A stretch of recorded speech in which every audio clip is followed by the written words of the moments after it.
Honorable Zikalala, Deputy Minister of Public Works and Infrastructure, Honorable Swartz, our support team from Parliament, our committee secretary, content advisor or researcher, our assistant, the executive secretary of the chair, and all that are observing and in the meeting, or the acting DG, the chairpersons of the boards that are here.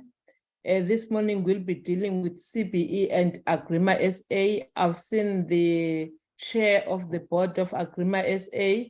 I believe also the chair of the CBE is here, the CEOs of the two entities, and even those that will be dealing with them later on. That is the interim chair of IDT, the acting CEO of IDT, the chair of CIBD, and the CEO of CIBD. Greetings to you all this morning. We're meeting after a successful Humans Day celebration that was held in DR, in which the president was the one who was speaking. Some of the issues that were raised by President in the meeting were the issues of the human rights and also those basic rights that everyone who is in South Africa ought to have them. We know that some of those rights, some have not yet received them, but the ANC government is on a quest in ensuring that everyone receive the basic human rights. And it is really a day that not only we celebrate the issue of the human rights, but we remember where we're coming from, in which a number of people were gunned down by the apartheid government in Langa, in Sharpeville, in what was known as the Sharpeville massacre, just because they were burning their so-called dompas that were expected only on the Black and the majority of the citizens of this country. We must never, ever forget that the freedom that we are enjoying today, there are people that died for it. We can go anywhere today. You don't need to produce your ID wherever you go. You don't need to be told that because of your race, you can't be here. So we must never forget where this country is coming from. And we must never, ever go back where this country was before. With those few words, honorable members of the Portfolio Committee, I am welcoming you in this meeting in which we are to receive the APP of the department and the two entities that are mentioned, that is CBE and Agrement SA. We will definitely engage on the APP as we have received the documents earlier on, and we managed to read, go through the document. We will definitely engage. But Ms. Martinez said, do we have any apology? Good morning, Chairperson. Good morning to the Honourable Minister and our colleagues, as well as Honourable Members. Apologies. I would like to tender an apology of Honourable van Schalkwyk, who will be joining the committee after 10 o'clock because she could only get a flight that lands at 10 o'clock. Thank you, Chair.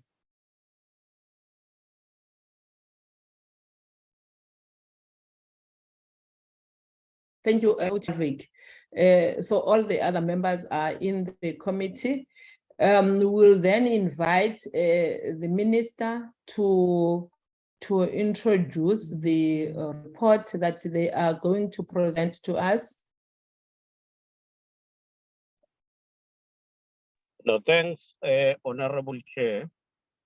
May I take this opportunity to greet you, Chair, and greet all members of the Portfolio Committee. Minister, we are being, sorry, Minister. Minister, can you show your face? I'll show my face, but I'm in transit, so I was gonna deal with that, yeah. Oh, okay. No, it's I'm one understandable. of those also who is traveling, I have landed. I'm here now in Cape Town. Now I'm going to, may I start by apologizing? I will be here, but at some point, especially between 10 and 11, I will have to join the subcommittee of cabinet on acid. My plea, Chair. Secondly, I would want to take this opportunity to humble ourselves before the portfolio committee and pledge our commitment to work in speed, expediting the implementation of all programs that are in the mandate of the department.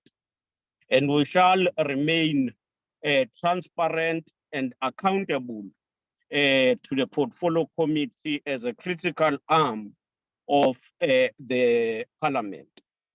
I will hand over to the entity that is going to present today, the APP, which has gone through the department, and I believe the acting DG is also here.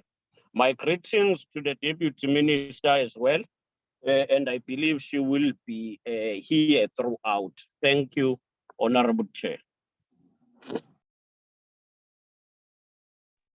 Thank you so much, Minister. Acting DG, over to you.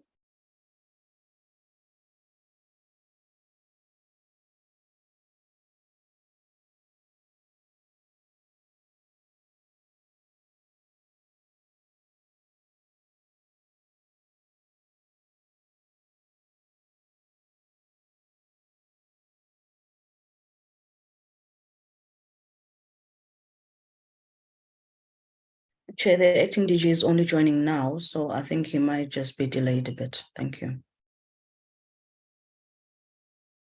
Thanks, Ms. Martinez. Acting DG, we're waiting for you to start and present the APP.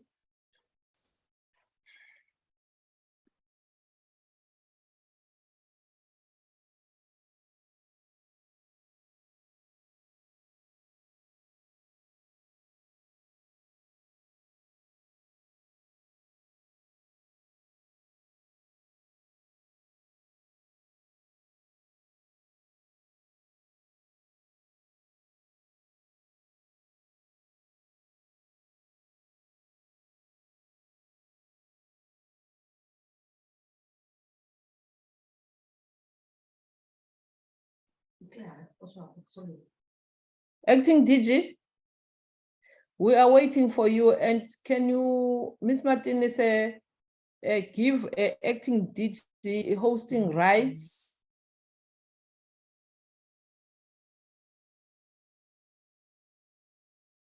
Granted, Chairperson. Thank you.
Good morning, Chair.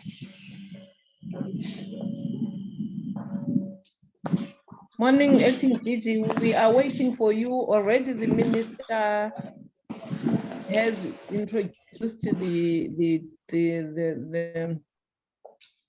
document.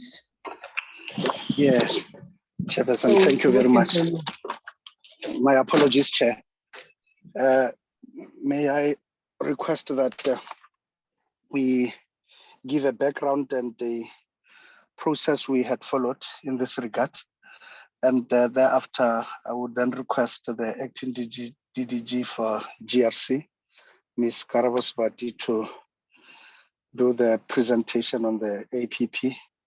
At this stage, Chairperson, I wish to highlight that when we compiled the APP, we had given due consideration to the poor performance of the department, and we had looked at the key challenges that have faced us in this regard, and starting, Chairperson, with the consideration of the audit outcomes.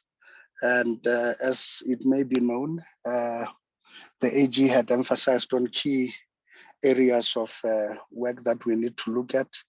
We had paid focus to the 7 key areas and incorporated those into this. We have also looked at the audit action plan. And with that audit action plan, we had taken the key tenets of the plan and incorporated and infused it into the current APP. What we have also looked at is the qualification on performance information. And we looked at the areas of weak performance, such as on EPWP and the compliance issues raised there too. We also incorporated this into the APP. We also looked at the core business of the department and looked at the areas of CPM, the construction property management. We looked at the area of FM facilities management and maintenance adjoined there too. And we also looked, Chairperson, at all the investigations, whether by the Public Service Commission, by the Public Protector, by all other Chapter 9 institutions, as well as the SIU, and incorporated this into our response plans in this regard.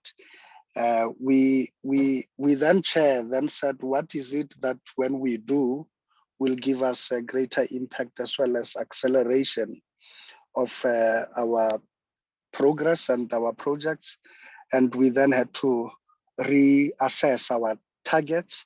We had also had the criticism often of the committee that indicated that it does appear that there is disjuncture between our expenditure patterns, but also with the outcomes of performance, and that often the targets did not necessarily speak to direct impact.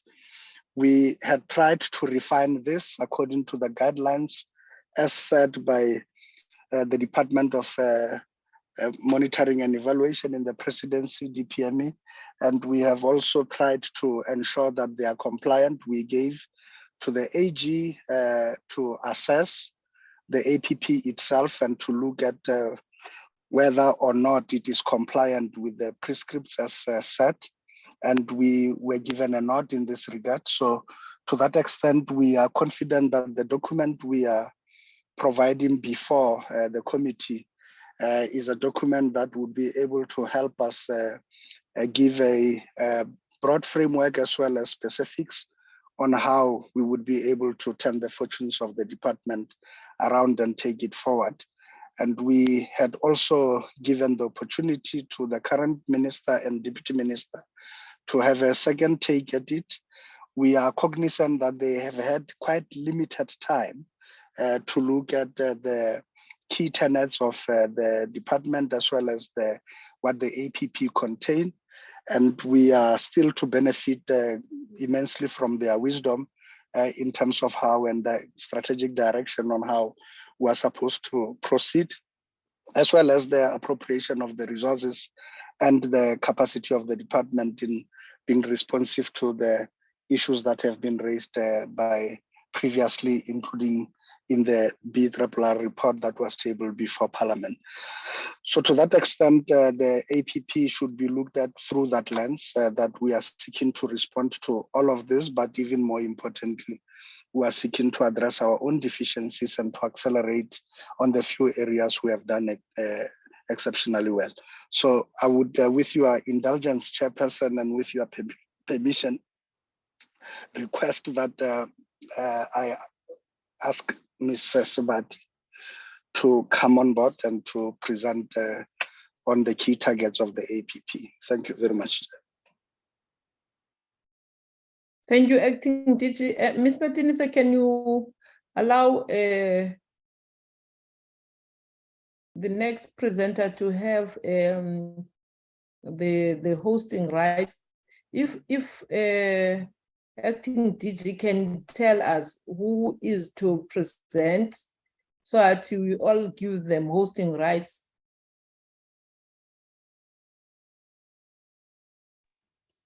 All of them in this. It's Ms. Sebati. It will be Ms. Yes. Sebati. It will also be Mr. Mandla Sitole, our CFO. Okay. And also Lwazima Tlangumthembu. Thank you very much, Chair. Okay, thank you so much. So that we don't say it must be given to this one, to this one. Yeah, thank you.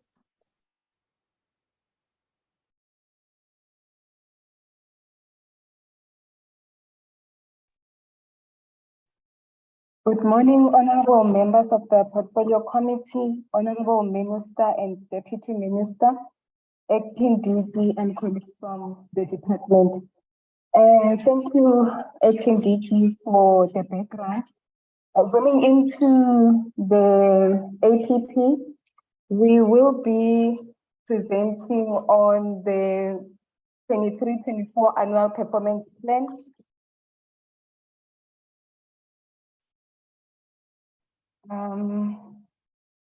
Apologies, members. My screen doesn't seem to move.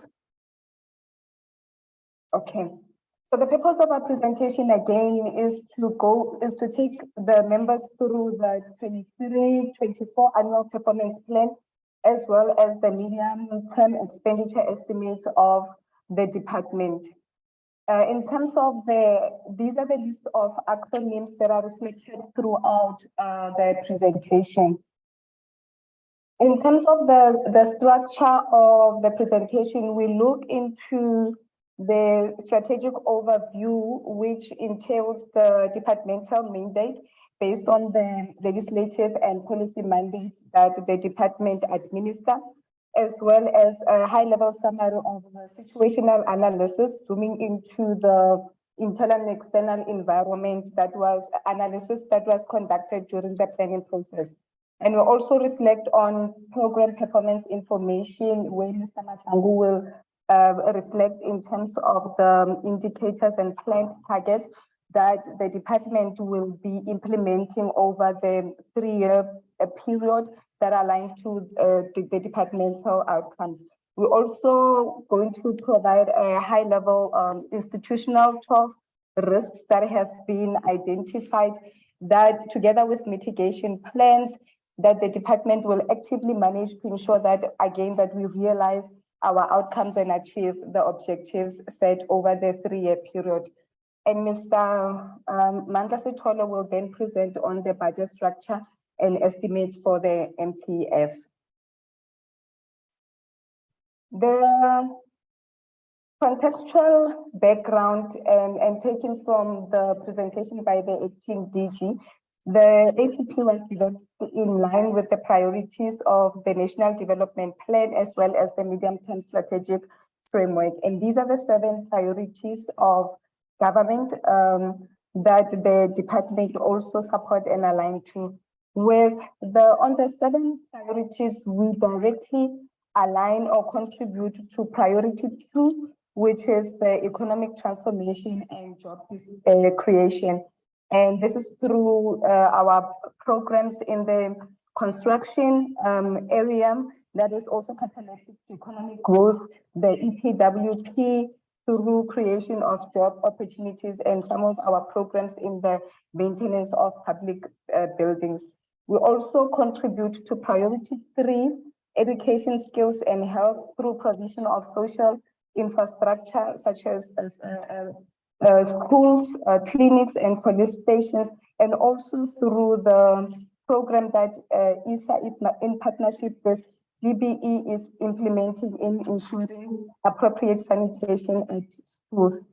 We also directly contribute to the spatial integration and human settlement, which is priority 4 and local government, which also through the mandate of the department in providing public land and building in order to address the issues of spatial injustice and look into spatial transformation. Further, the APP took into account the projects and priorities in terms of economic recovery and reconstruction program, as well as the annual strategic plan, which also identifies the indicators and targets and the most recent cabinet quota. And again, the focus is on job creation, especially for the youth, and focusing on poverty alleviation and socioeconomic equality and transformation. In terms of the constitutional mandate, the department focuses on Schedule 4, 5, and 6 of the Constitution through the coordination of the sector as part of the concurrent function.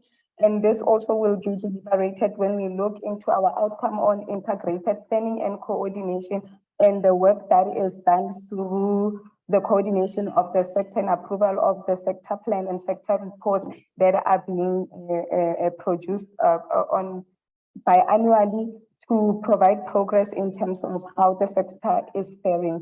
In terms of the constitutional imperative, these are the areas of compliance, Section 9 of the Constitution, and this requires that state immovable assets to be accessible to persons with disabilities. And as we go through the APP, will indicate some of the programs that are aligned to how we discharge the constitutional mandate. Other legislative mandates that the department discharge, as they discharge their mandate, are responsible for the Government Immovable Assets Management Act 19 of 2007, which aims to ensure that competent immovable asset management in national provincial government in order to improve service delivery. Also, the Infrastructure Development Act of 2014 that aims to provide for public infrastructure development, which is significant to economic and social importance. And this is done through or implemented through the work that Infrastructure South Africa is coordinating. And we also have the Council for Built Environment Act, which also is an entity of the department. And these are key legislative mandates that the department is administering through the entities. Again, these are also legislative mandates. The Professional Council Act regulates the 6th built environment profession, and through the coordination of the CBE and also ensuring that the sector is regulated in terms of the professionals, and also working together with professional services to ensure that there is requisite skills in the built environment. Our vision, mission, and values, the department still is committed to the vision of ensuring a trusted choice of innovative asset management and quality infrastructure delivery for sustained economic growth. And through our programs, we give effect to the mission, which is to provide strategic direction and quality services that offer innovative asset management and proactive socioeconomic infrastructure delivery and maintenance of public assets while protecting the environment and cultural and historic heritage, safety in the working environment, and safer communities towards sustainable development. And our values, again, professionalism in how we offer service delivery is also key and also responsive by anticipating the needs of clients and the citizens we serve. And again, we also adhere to the value of integrity, dependability, and efficiency. We then, during the planning process, looked into, conducted a situational analysis and responded to some of the challenges that within the external environment. One of them being the challenge of economic growth, and therefore identifying initiatives and strategies to ensure that infrastructure is used for economic growth. And some of the programs that have been identified is the refurbish, operate and transfer program, which aims to attract capacity in terms of skills and expertise from private sector to partner with government to improve the conditions of specific facilities, and also to ensure that state facilities or state buildings will be used more in the leasing portfolio as opposed to private leasing. And also the coordination and implementation of the National Infrastructure Plan 2050 through that also details the special integrated projects, the 62 of those that are being coordinated and managed through ISA, and also a funding allocation of 600 million has been approved over the MTEF period that will assist in project preparation to ensure that construction projects are implemented within time and allocated budget. In terms of transformation in the construction and property industry, there's still a challenge in ensuring that there's necessary transformation, and therefore there are programs and that have been identified in promotion of employment of women in construction through CIDB, and also the implementation of the preferential procurement policy of the department and the implementation of property empowerment policy within the real estate management services. In terms of unemployment, which is also a challenge within the country, again, the use of creation of work through the implementation of the 62 special integrated projects, also using construction programs that are and projects within the CPM branch are also catalytic to economic growth, and the EPWP, which also aims to create work opportunities, especially within the maintenance and construction projects. Finally, the department also has programs in place to respond to the scourge of gender-based violence that the country is facing, and has also implemented some and have planned programs in support of the National Strategic Plan that was approved for GBV and femicide. And some of the strategies and programs in place is provision of buildings for use as shelters and temporary housing accommodation for survivors of gender-based violence, as well as providing support through EPWP participants for GBF, and using our public buildings to create awareness in terms of messages to make people aware of this challenge and sketch of GBV. And we also reflected on organizational capacity and strategies for employment. And this is aligned with our outcome 1 on resilient, capable, and ethical DPWI. And in terms of capability, looking into the skills in the department and capacity to be able to, capacity of the employees to be able to offer the necessary service delivery to our client departments. And through the implementation of a human resource plan to go on a recruitment drive in also addressing the challenge of reducing the vacancy rate, and also implementation of youth professionals and internship program, and also the coordination and through the professional services were together with the CBE to ensure that there is reduction of skills gap in the built environment. Another area was to reflect on ICT capacity and enhancement to the changing environment so that we are able to respond to the environment, and also that the organization moves towards automation of most of the critical business processes.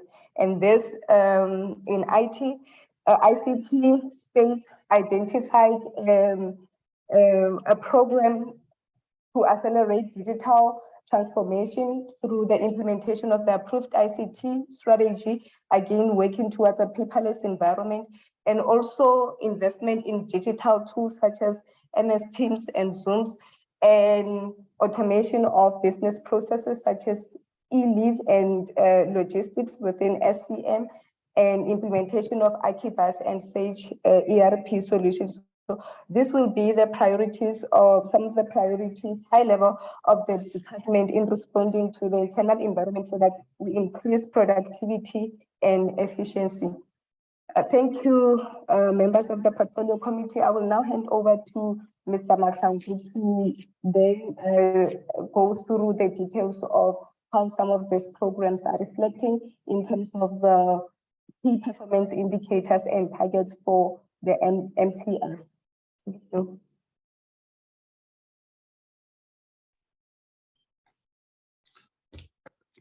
Chair. Honorable Chair, members of the Portfolio Committee, Minister, Deputy Minister, and Executive of the Department and Parliamentary Support Staff. Good morning. I will take you through the program performance. This is basically, oh, presentation is gone. Okay, I'll share from my side.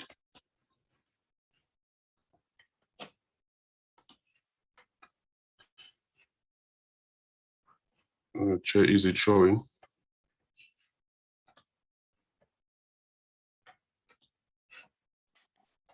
It is visible. Not yet, Mr. Chair. Okay. And now? It is visible. Okay, thank you. Yes, so building on the opening remarks by the Minister, Acting DG, and Ms. Sebati. So the programs are structured based on the priorities of government, the sixth administration, and also based on the outcomes of the department, which have already been addressed. Now, the first outcome is the resilient, capable, ethical, capable department. Now, in the strat plan, this will be looked into from a balanced scorecard point of view, which will then be broken down into a number of areas that are actually broken down in terms of the indicators. Now, in terms of the APP, Chair and members of the committee, in each of the slides, you will realize that the first slide, as it appears here, it basically shows the MTF, the medium-term framework, basically the next 3 years. Then the second slide in support of this MTF will then focus and zoom on the APP, the annual performance for this particular financial year on the very same indicators. So I'll be distinguishing between the two so that we can see the trajectory towards the SP,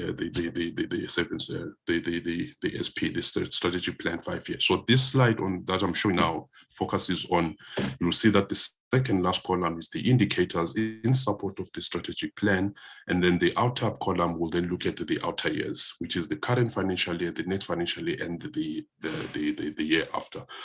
Right. So the first one, we'll talk about ethics, 1.1, 1.2 compliance rate. These are linked to the ethical conduct of the organization, where we seek to look at the ethics aspect, as well as fraud perception ratings. These are perceptions that we conduct a survey, and the important part of surveys based on the fraud is that we'll then be able, based on the response, we're able to then zoom in into the critical areas where they are showing red flags as per the surveys. Now, this will be coupled with internal actual investigations through fraud and corruption investigations. If there's issues of ethics, they will also be reflected through the labor relations and also other legal matters that will be reflected also. So it's a combination of the survey and then the combination of what is actually in terms of being so that then there's a balance in terms of us focusing on the issues that then relate to addressing the issues of fraud and corruption. Then compliance rate, this goes back to the earlier presentation by Ms. Bati, where she reflected on the key mandates of the department. So we've broken the mandates in terms of the basket or universe of compliance matters. Currently, we are working on the top 20 compliance issues, which are broken down into two categories. One, legislative and policy. The second one is what you call the administrative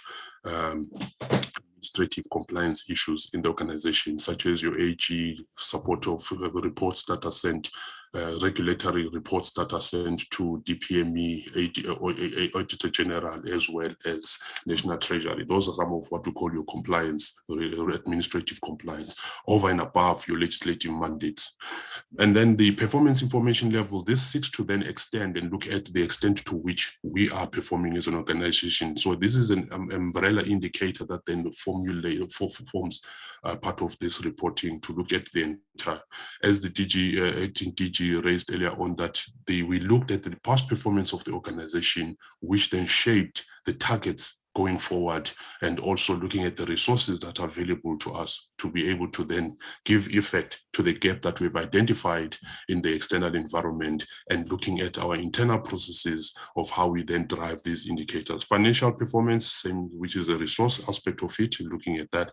And then we also look at vacancy rate, how well we are actually supporting the organization in critical areas, and ensuring that we also contribute not only just efficiency within the organization, but also the issues of employment in the country. So 1.3, 1.4, and 1.5, and 1.6, which is the designated groups, and 1.7 and 1.8, they speak largely on the resilient and capable DPW, where 1.1 and 1.2 indicators speak largely on the ethical aspect of the organization, and combined as a composite will then look at creating a balanced scorecard in that regard. These are now broken down in terms of the individual in the KPIs per annum, and broken down on a quarterly basis, where we seek to then achieve these targets on a quarterly basis. So this is the second slide that shows now the current year, with the next financial year starting in April going forward, on how we are going to manage this.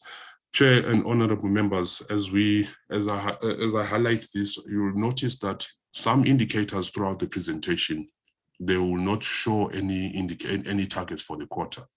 Now, that is not to say that nothing is happening there. The indicators are structured in such a way that at an APP level, which is what we're presenting now, presents output-based, the output tangible-based KPIs. And then where there are no targets for that quarter, it basically means that there are activities that are taking place towards that target or towards that output. Now, those are then placed in the operational plan.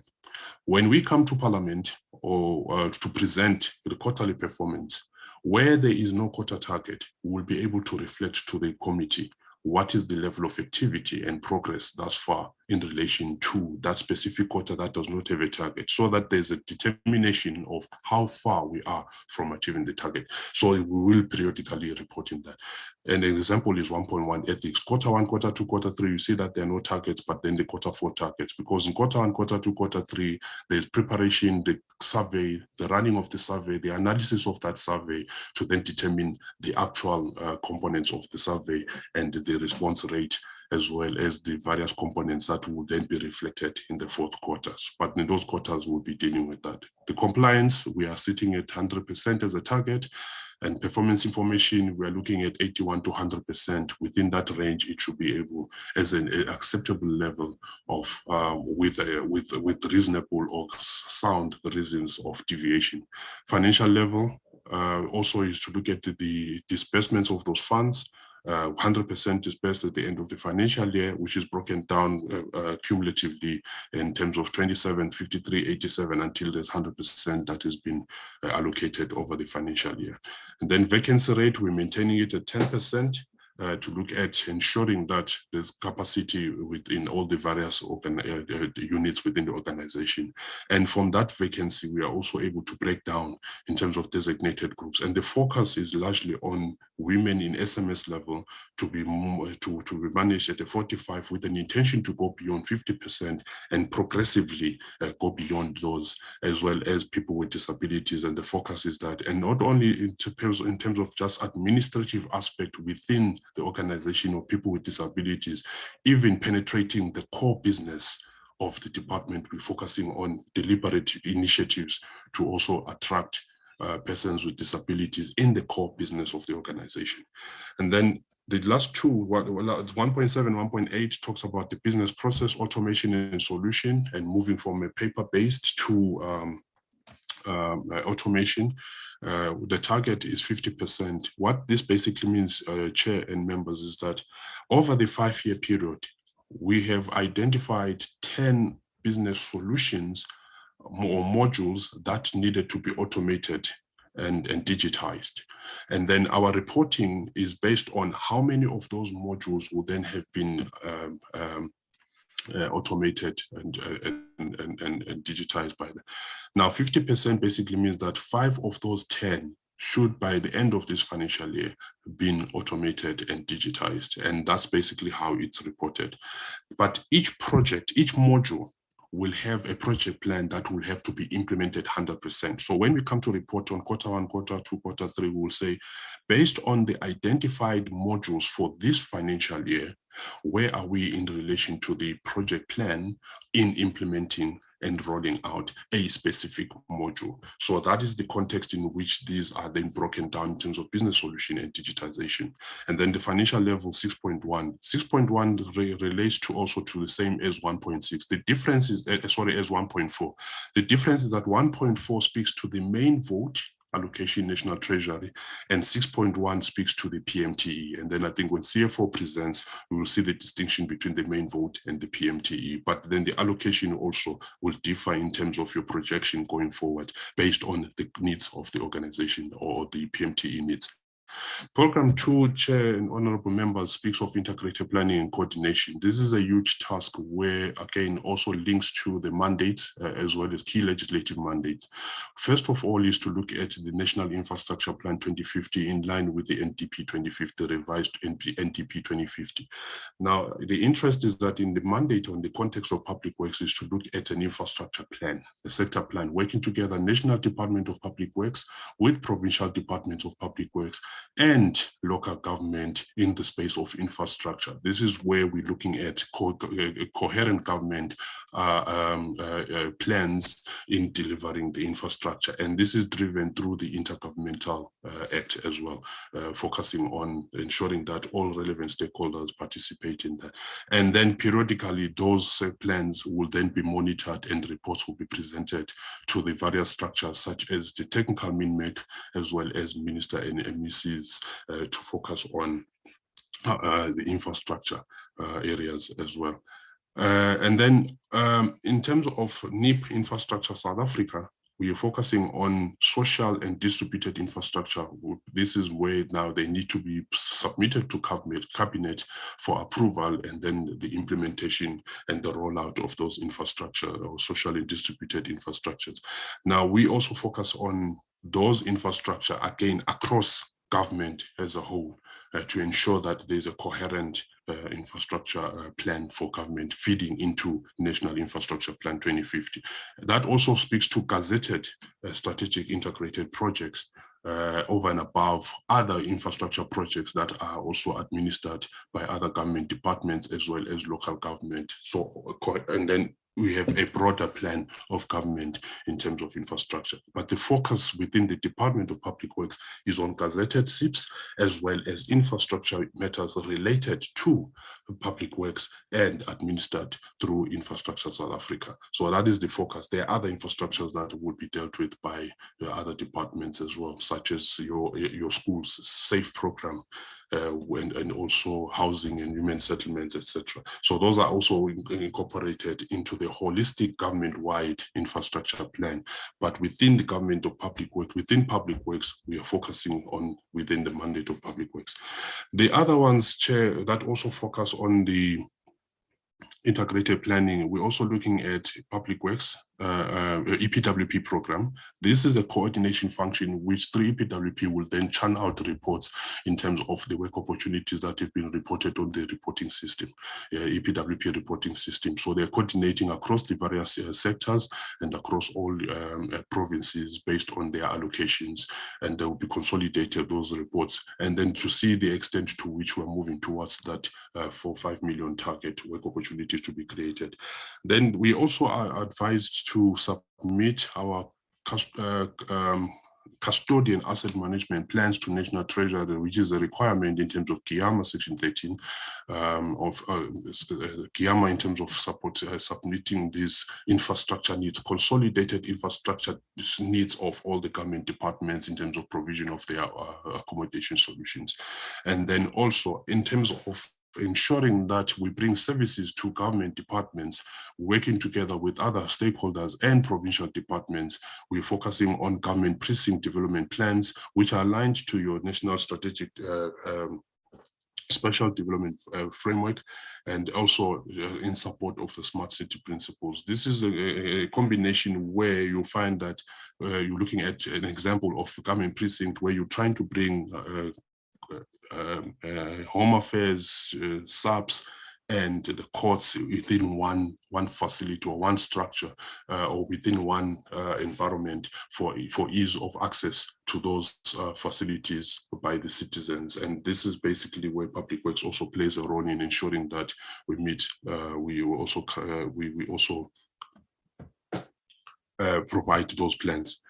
And then in support of the socio-economic initiatives and land form initiatives, we also release land to various government departments such as rural development, human settlements, so for them to be able to then use those land parcels for also other socio-economic initiatives. Then these are broken down on a quarterly basis, Chair and members, and then we'll then be reporting as per these structures. Then sustainable infrastructure investment. This focuses on two things. One, we're looking at how do we leverage infrastructure or economic growth through infrastructure. And the focus is looking at capital fixed formation, where we're looking at private sector bringing about 7% and the public sector bringing 7% and private sector bringing 18% of infrastructure as a percentage of GDP. And within that space, the SIPs and infrastructure generally as a whole, and that government and with the public, with the private sector, we're able to then determine what is the extent of that infrastructure or infrastructure investment as a percentage of GDP. But within the public works mandate, we're also focusing on the construction project management as infrastructure as well, to look at from the number of designs, the projects that are completed, and as well as the handover, and ensuring that we're looking at that component in terms of what will be the ratio of our own projects that we deliver as a part of that infrastructure as a whole. So these indicators will also seek to make the land record or or is it this one? Thank you. Thanks, boys. The sisters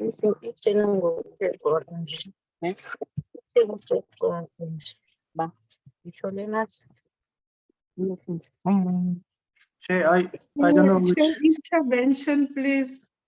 Which meeting this is now.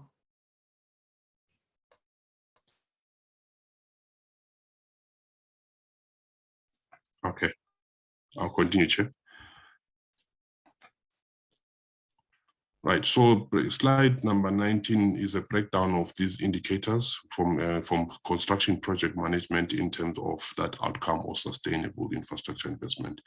Outcome 4 is productive assets. This speaks to the entire value chain of PMTE.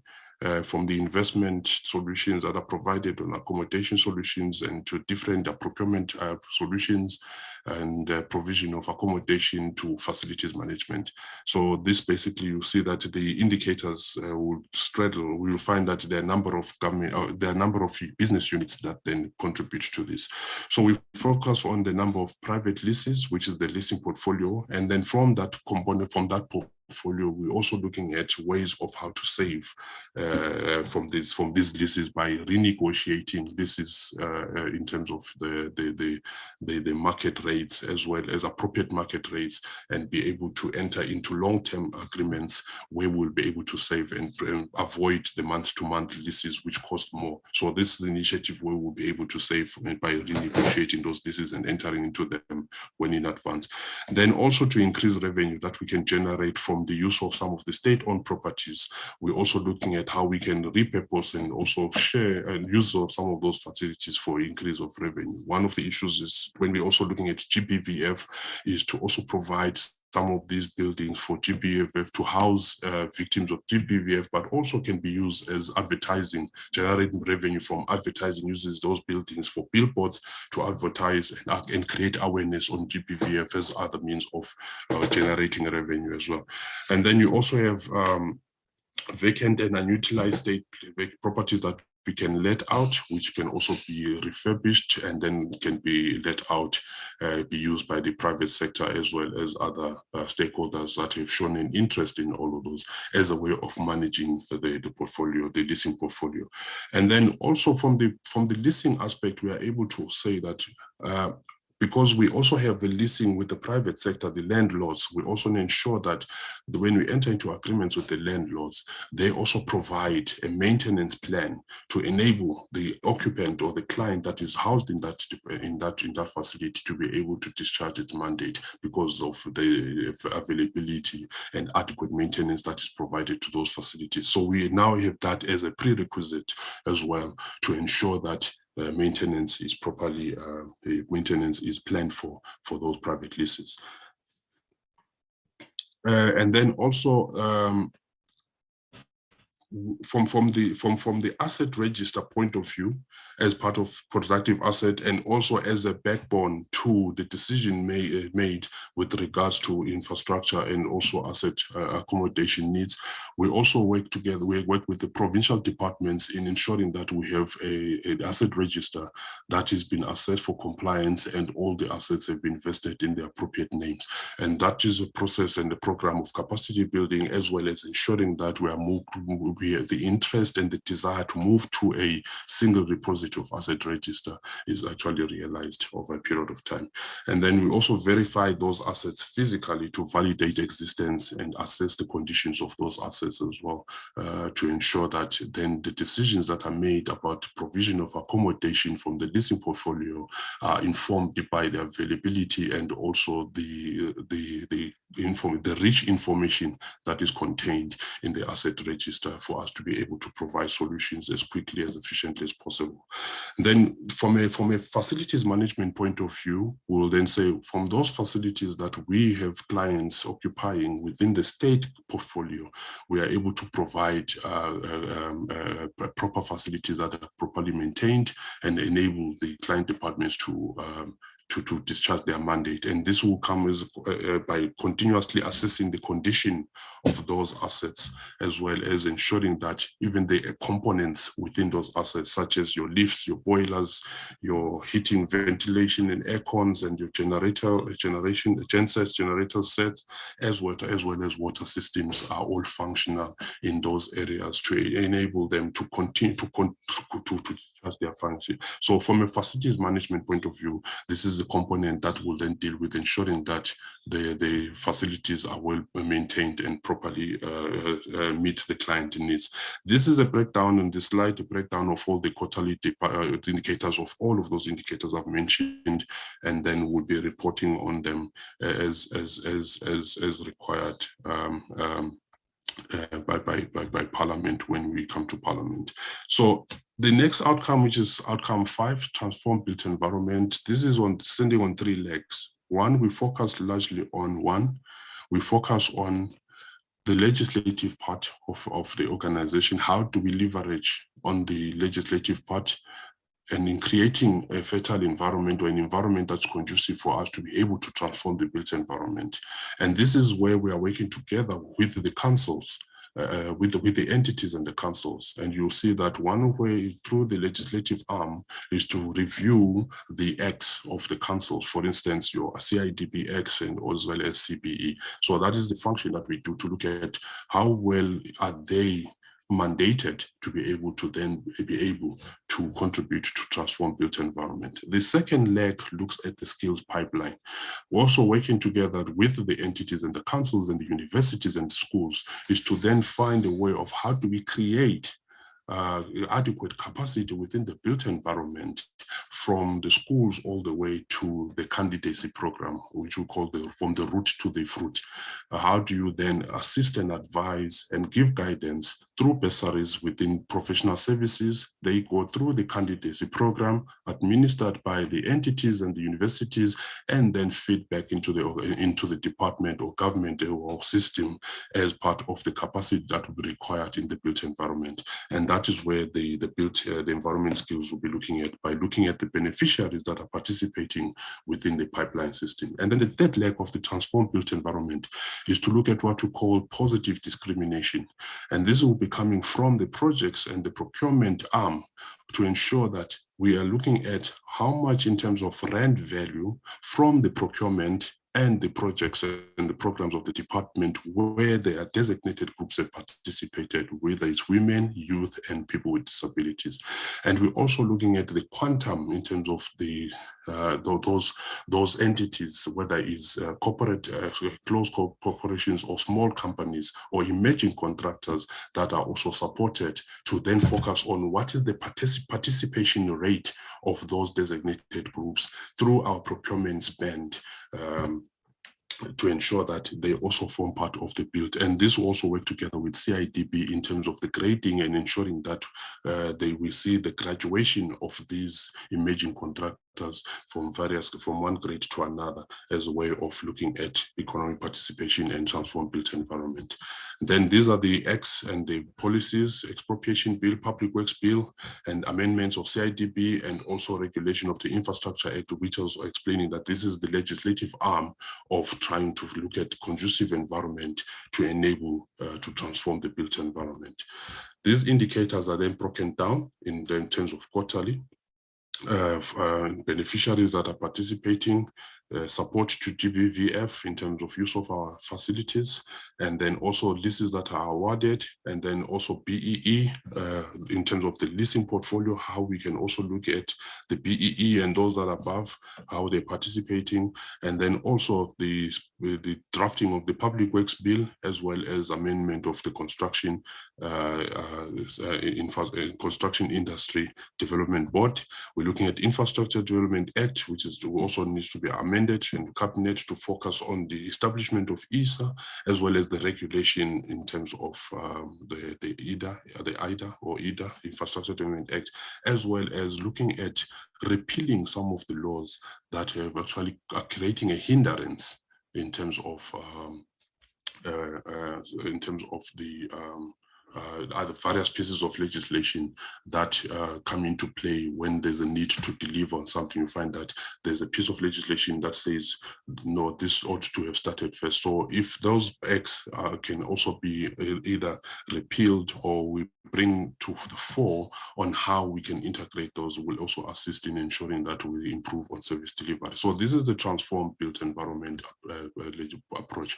Optimize job opportunities. This is linked also to integrated planning. The coordination function of EPWP will focus on ensuring that they provide technical support to all the stakeholders and the role players, but also and above that is to look at what is the movement between the work opportunities, the movement in terms of work opportunities, and also realizing the key aspects of the phase 4 of work opportunities. For instance, work opportunities are created, the income that is created, and also to the extent of how we are contributing to creating of community assets. So the optimized job opportunities will be focusing on those work opportunities that have created, and then zooming onto the ground, an assessment of what change has been made through this program. And that will also look at whether those jobs have been optimized. And then eventually, we're also looking at the link of some of those that have actually found for those that participated in the work opportunities program and have actually found formal employment elsewhere. That also creates a niche in terms of how we're optimizing these work opportunities. Dignified client experience is also on focusing largely on one. We're looking at focusing on bringing dignified client experience, focusing on the relationship between the department and the client, but with the sole intention of ensuring that the citizens benefit from government initiatives, right? So here is limited largely to public works, working together with the client, where we also provide, for instance, under Prestige, we provide infrastructure support to cabinet, president and parliament to ensure that they're able to also to have comfort in terms of the provision of those infrastructure and also support from Prestige. We're also looking at provision of movable assets and condition assessment of those assets in that Prestige portfolio. And then from a facilities maintenance point of view is to ensure that there are term contracts or support and services rendered in terms of the required maintenance in those facilities to support the client departments. And these indicators are then broken down quarterly, Prestige and facilities management, to ensure that. And then with all these indicators, Chair, we also focus on the risks that the organization is exposed to. And these risks are aligned also to the same outcomes that we have in terms of the indicators, which I won't go into detail, I'll just highlight them. And then we find that from the same indicators as well, from the same outcomes, we have these structured indicators, risk that have been identified. For instance, in terms of resilient, ethical and capable department, we focus on ICT related matters. Internal ICT in terms of tools of trade and in terms of functioning of ICT, in terms of all the ICT related policies as well as security measures, but also looking at cybersecurity, potential attack outside or within the ICT value chain. We also focus on external shocks such as natural hazards. We've taken lessons from the pandemic, and then there are fires and floods which can continue as natural hazards or vagaries of nature. So we also take that into consideration as risk. And the most important thing is how then do we develop what you call the business continuity, focusing on crisis management, business disaster recovery, as well as business resumption. And these are some of the risks that to ensure that government continues under certain threats will continue to work. We focus on our business continuity plan. Fraud and corruption, we've got a component that focus, as I highlighted in terms of the indicator, the perception will also highlight 3 red flags, which will also be created which will also reflect areas of fraud and corruption. This will also look into the investigations. We've also had investigations done by the SIU that we have also brought in terms of how then do we manage fraud. Some of the issues are internal in the organization, which then point to systemic issues, which then open up for potential fraud. And then others are external factors that also we look into to ensure that. And we do that through the awareness and consequence management, anti-corruption hotline for anonymous reporting of corrupt activities. And then we've got another facility, speak to DG, speak to DM, speak to minister, protocols that are on our website for reporting fraud and corruption. And then we also look at media statements where we release those to look at that. And again, looking at what we call media tonality in relation to some of the issues that have been raised in relation to fraud and corruption. Then outcome 2, which is an integrated planning, we focus largely on perceived stakeholder interference, interest, and influence. This is where we're focusing largely on looking at all the relevant stakeholders that are represented within the public works environment, but also have different interests and how do we then harness these different interests into a common goal and into a common understanding towards the common delivery of those. We will focus on that. And then outcomes 3, sustainable infrastructure. One of the critical one is the issue of the construction mafia, where we're looking at the hijacking of projects, and then we're looking at how we focus. We're looking at mitigating some of those through stakeholder fora, or such as your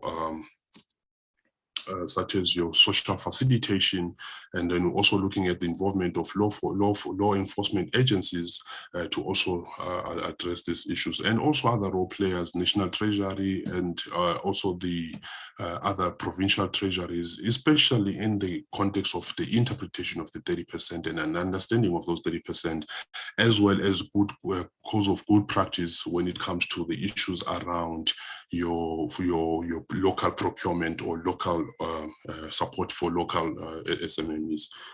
That also will be also working with the relation to the Department of Trade and Industry and Competition. Outcome for productive asset is basically, as we said, it's the value chain of PMTE, and the issue is because it's a value chain, we're looking at plan, do, check, and monitor. We focus basically on the potential of asset failure or the infrastructure failure. And this basically looking at all the project preparation through ESA supporting in terms of projects and construction of projects. We're looking at scenario analysis and contingency plan, project risk reports, term contracts, as a way of mitigating to ensure that all the information is checked well in advance during the preparation, and the risks are identified and not at the time of the project implementation. Even as part of the scenario analysis, we are able to identify some of the potential challenges that may cause this asset or infrastructure fail.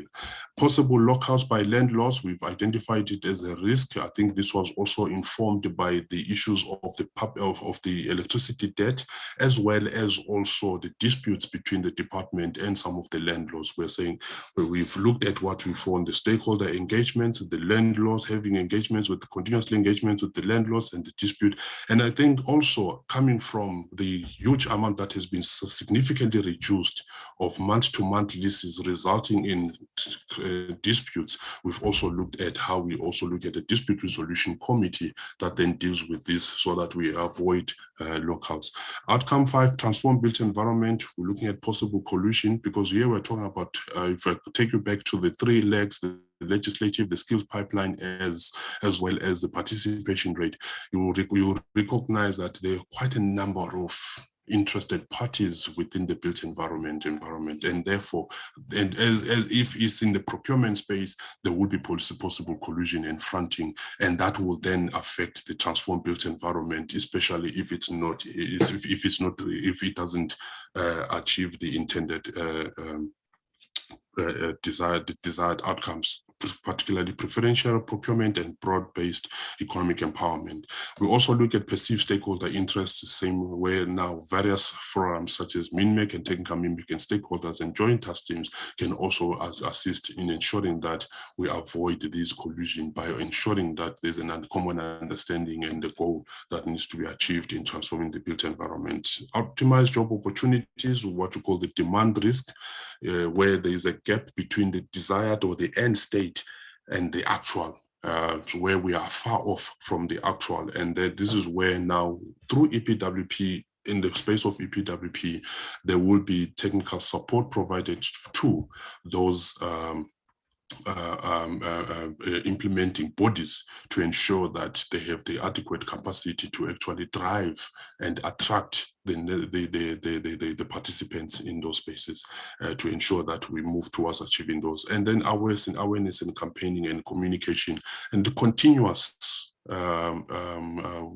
communication about the good that the department has done, and they also brag about the deliverables as a way of marketing and also attracting those to form part of these programs. Dignified client experience, the main issue is to measure reputational damage, and we do that through the service level agreements, as well as communication alerts and debriefs, and as well as media statements to how to minimize and mitigate the risk of reputational reputational damage, quite a number of other issues as well that can contribute to reputational damage, which also are the initiatives in the department to also address some of these issues in respect to risk. So those are the risks, Chair and honorable members, in support of the performance information, as well as addressing some of the key legislative mandates, Chair.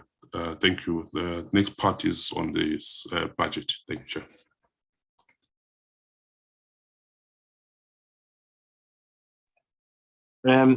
Thank you, Dr. Masangu. Good morning, Chair and members of the Portfolio Committee. My name is Aaron Mazibuko. I'll be presenting budget allocation over the medium term for the department. If we can go to the next slide. Thank you. Chair, Yes. this is the budget that we have for the department over the medium term, which is 23-24 to 25-26. The budget for the department is increasing at an average of 3.8%. Can I continue, Chair? Sorry, Chair, can we find out who has the iPhone who keeps going on and off? Because we can't see who it is and they keep interrupting the meeting. Thank you. Thank you, Chairperson. Chair, yes, please continue, but I think, Ms. Martinez, can you check for us or maybe take that person out of the meeting? Thank you, Chairperson. Chairperson, for 23-24, if you look at the budget that we have, it's 8.8 billion. And when you compare with 22-23 financial year, our budget will be increasing from 8.2 billion. I think it is important that I need to indicate why there is a huge movement between the 22-23 and 23-24, and that is because of the budget allocation that was adjusted from the Department of Public Works to the Department of Transport, which is around 388 million. So there was a reduction during the adjustment to support the Department of Transport with 388 million for the implementation of the bridges. Hence, there is a huge movement between the current and the new financial year. Chairperson, for program 1, we have 554. This program is the one that is supporting the remaining 4 programs, which are the core for the department. And program 2, which is intergovernmental coordination, we have 60 million budget. Program 3, which is expanded public works, we have 3 billion budget with around 2.2 billion allocated for transfers and subsidies, which are going to the non-state sector, the provinces and municipalities. Program 4, Chair, with the budget of 5 billion, 98% of the budget in this program, Chair, it's allocated to the entities, with the bulk of the budget going to the PMTE. Prestige policy, this is the program that is coordinating the prestige related. Can you go back to the previous slide? Thank you. Can we make it full screen?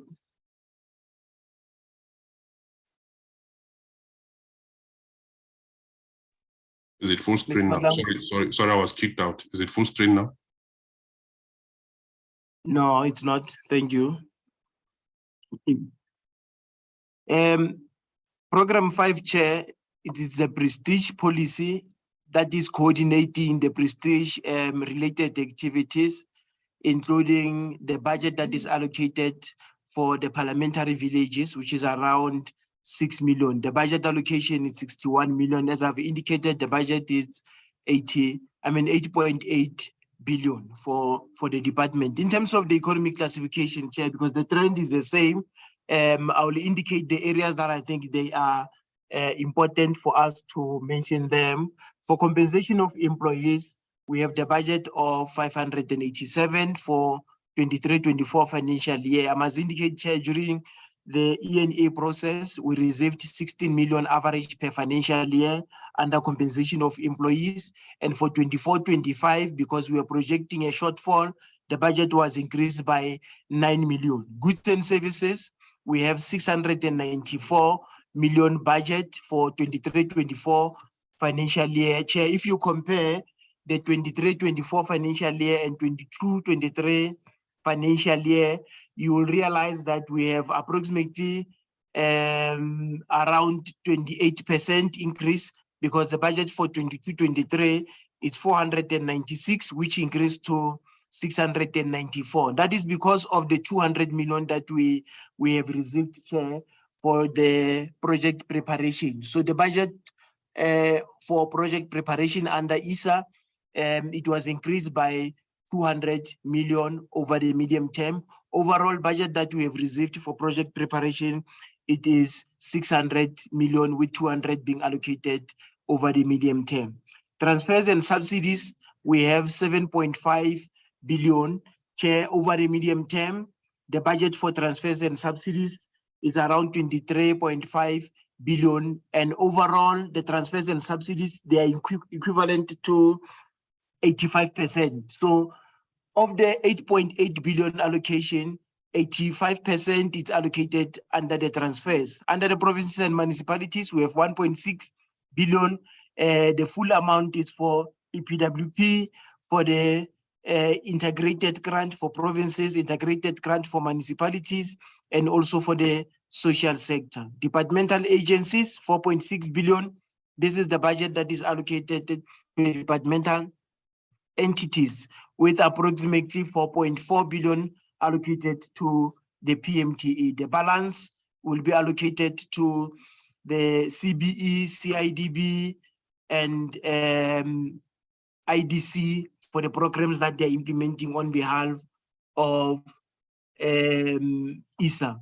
We also have the foreign government. This is the Commonwealth War Grave. The budget is 29.5 million, and it's increasing to 30 and 32 million in 25-26 financial year. For the public cooperation, we have 110 million that is allocated for the programs of the department. We also have 1 billion that is allocated under the non-profit institution. Chair, the 1 billion under the non-profit institution, this is the non-state sector, which is allocated to the EPWP.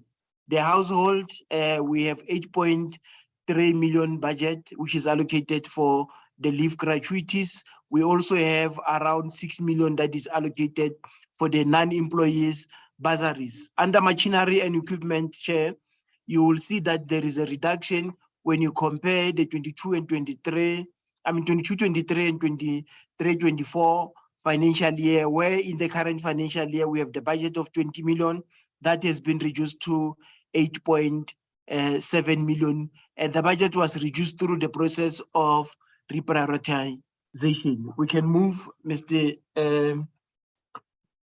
Mahlangu. We'll move to slide number 40. The rest slide, they just indicate what the money will be buying, which are the programs that are implemented in the department, and the bulk of the information under the slide number 38, I mean slide number 37, 38, and 39, they are linked to what has been indicated under the performance information. We can move to slide number 40.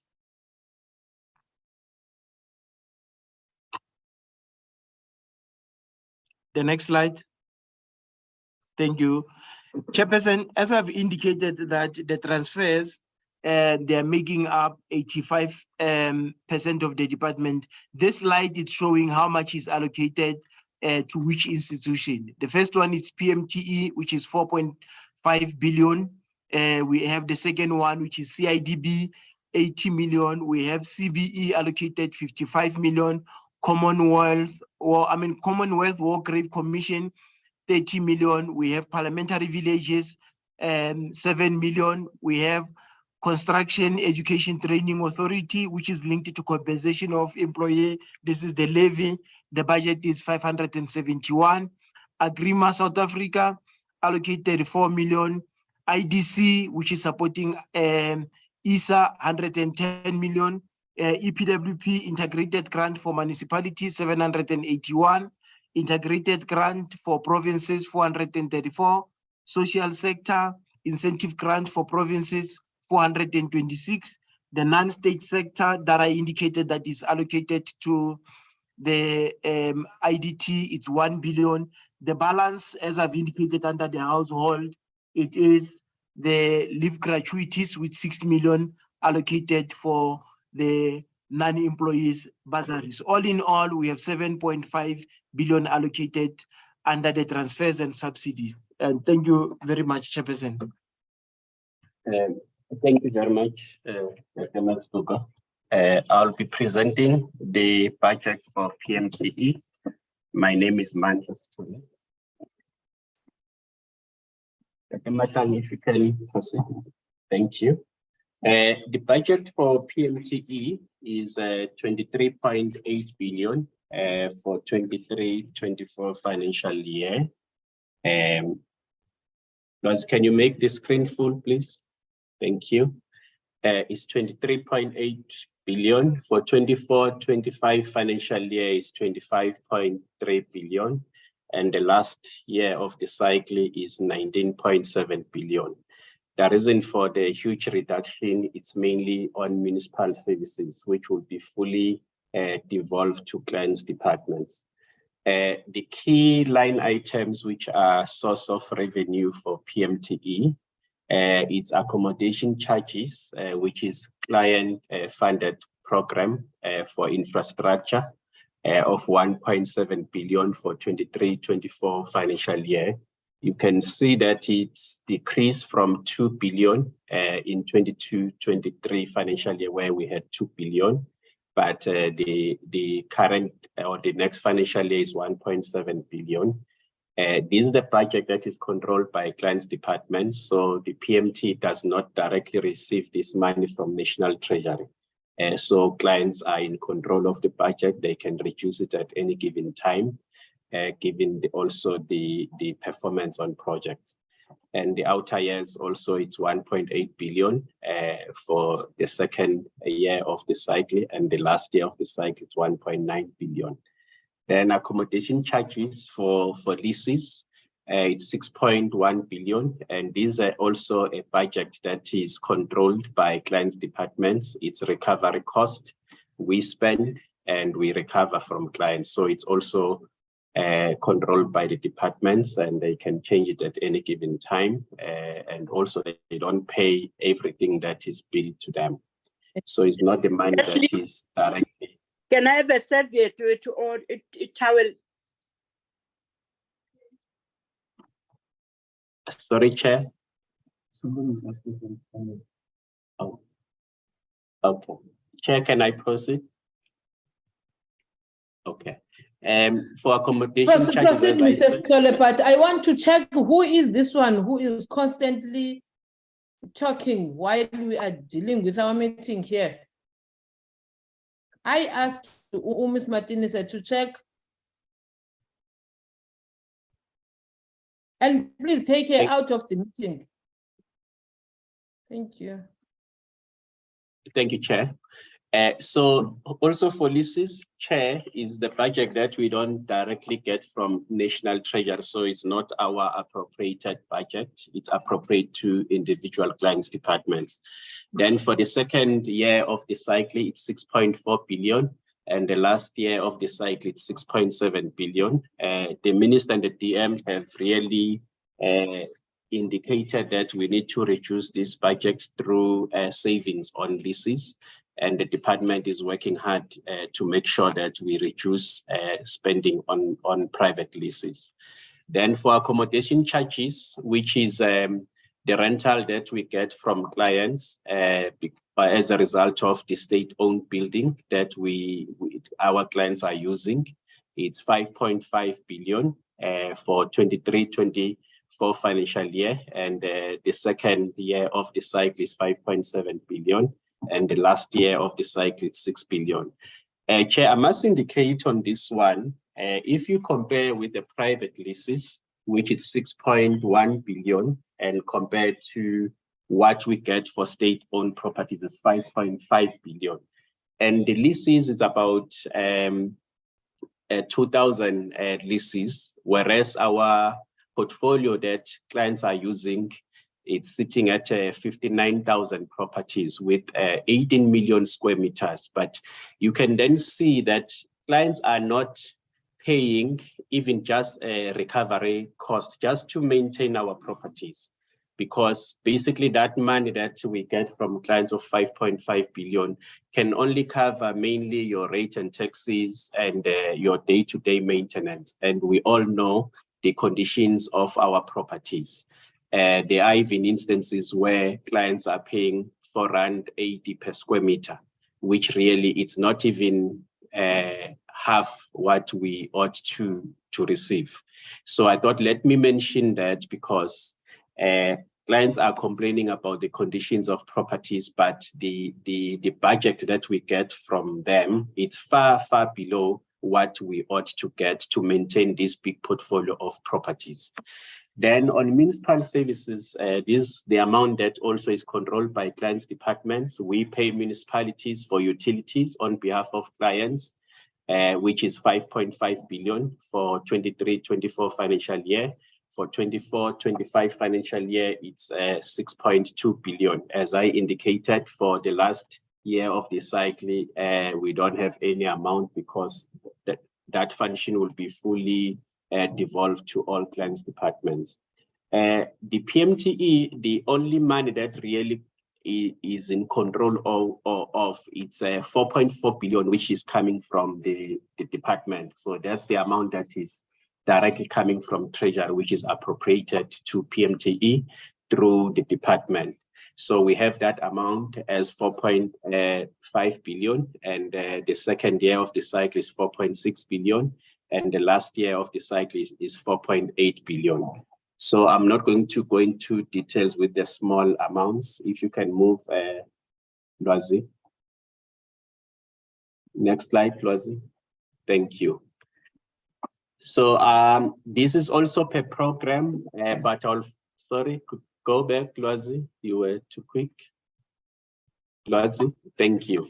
So the budget also is per program, administration, real estate investment services, CPM, real estate managed services, real estate register services, and facilities management.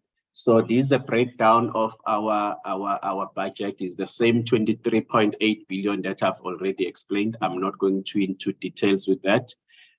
Under economic classification, I'll just highlight some few amounts there because it's still the same budget, which is 23.8 billion. The main issue that one is important to highlight, it's repairs, which it's 1.3 billion for 23-24 financial year. These are the repairs that we are doing on our facilities, and it's managed by CPM and FM. For outer year, which is the second year of the MTF, it's 1.5 billion, and the last year of the cycle is 1.3 billion. On maintenance, you can see that there is a sharp decrease compared to the 22-23 financial year of 2.2 billion, which has decreased to 1.7 billion. The reason for that, we want to focus more on infrastructure instead of responding to day-to-day maintenance. So there is an effort that we want to focus on in that area. And we hope that we'll begin to improve on capital budget. Then the other highlight that is important to note, I've already, let me see, it's refurbishment of 1.3 billion. There was also a decrease. There was a sharp increase if you compare to 22-23 financial year of 907 million. It's sitting now at 1.3 billion, and it's increasing outside the first year of the cycle. Then the client capital, I've already discussed it. I'm not going to details on it. And DPW infrastructure, there is also a sharp increase from 596 million to 985 million. As I said earlier on, that we want to focus more on project instead of reactive maintenance. Hence, you see such a significant increase if you compare with the previous or the year that is ending.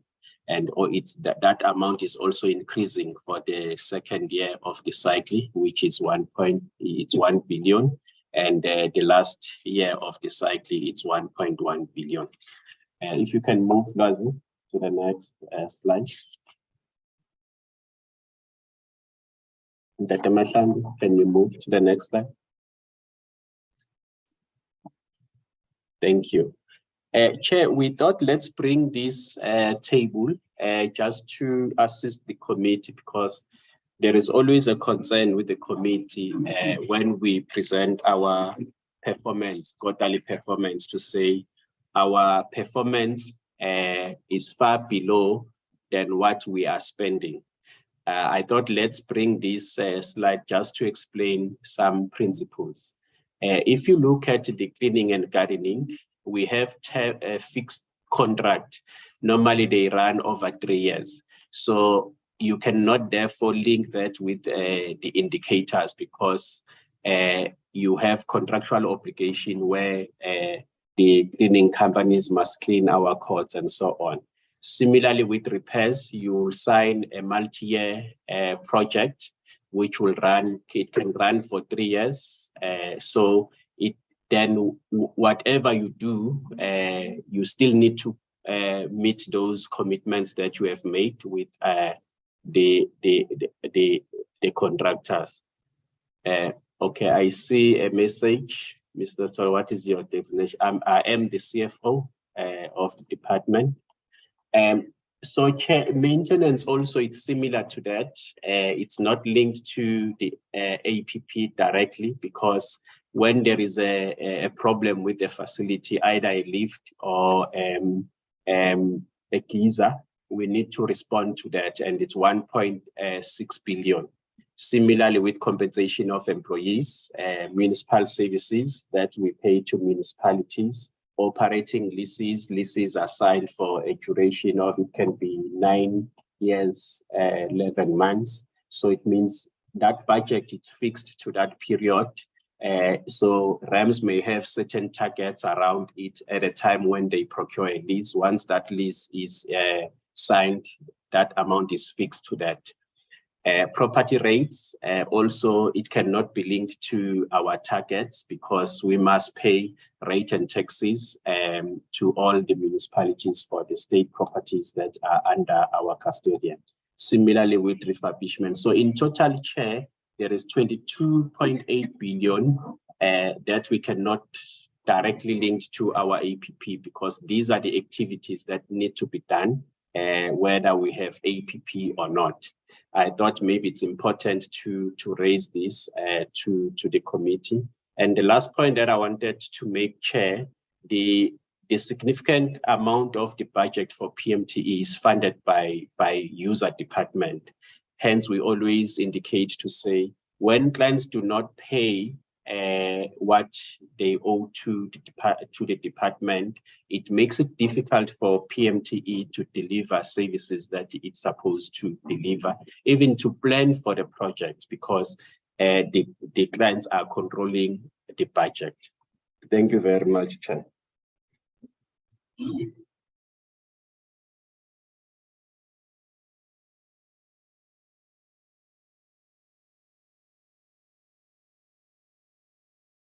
Chairperson, I'm done. Thank you. Thank you, Mr. Sithole. Thank you again. In fact, all the presenters that have presented to us this APP are now invite honorable members. Not sure whether there are going to be any additions, but I'm now inviting honorable members to engage on this presentation. On my screen, it's Honorable Siwisa, followed by Honorable Tring, followed by Honorable Graham Murray, followed by Honorable Hicklin, followed by Honorable Mashele. In that order, Honorable members. Honorable Mjobo.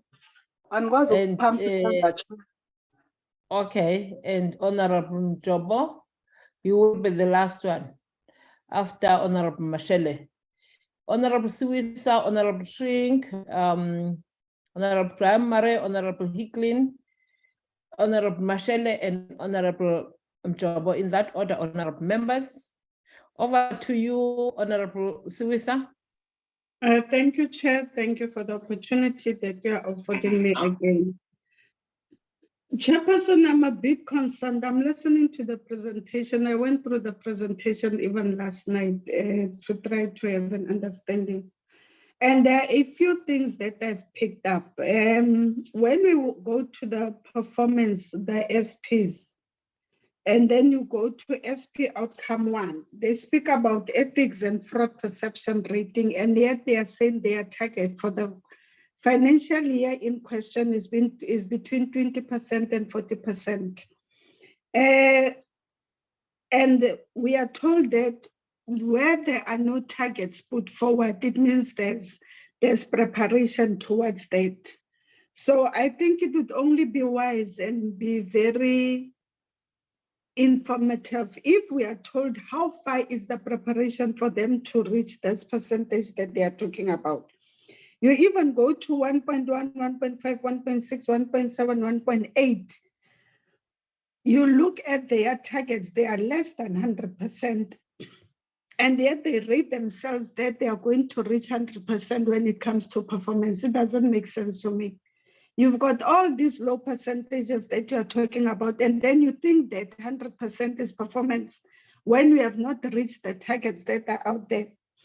With compliance at 100%, it doesn't make sense, especially when we still have a problem with placing women and children with disability, even the LGBTQI communities. And then we speak about 100% that we are going to reach 100% performance.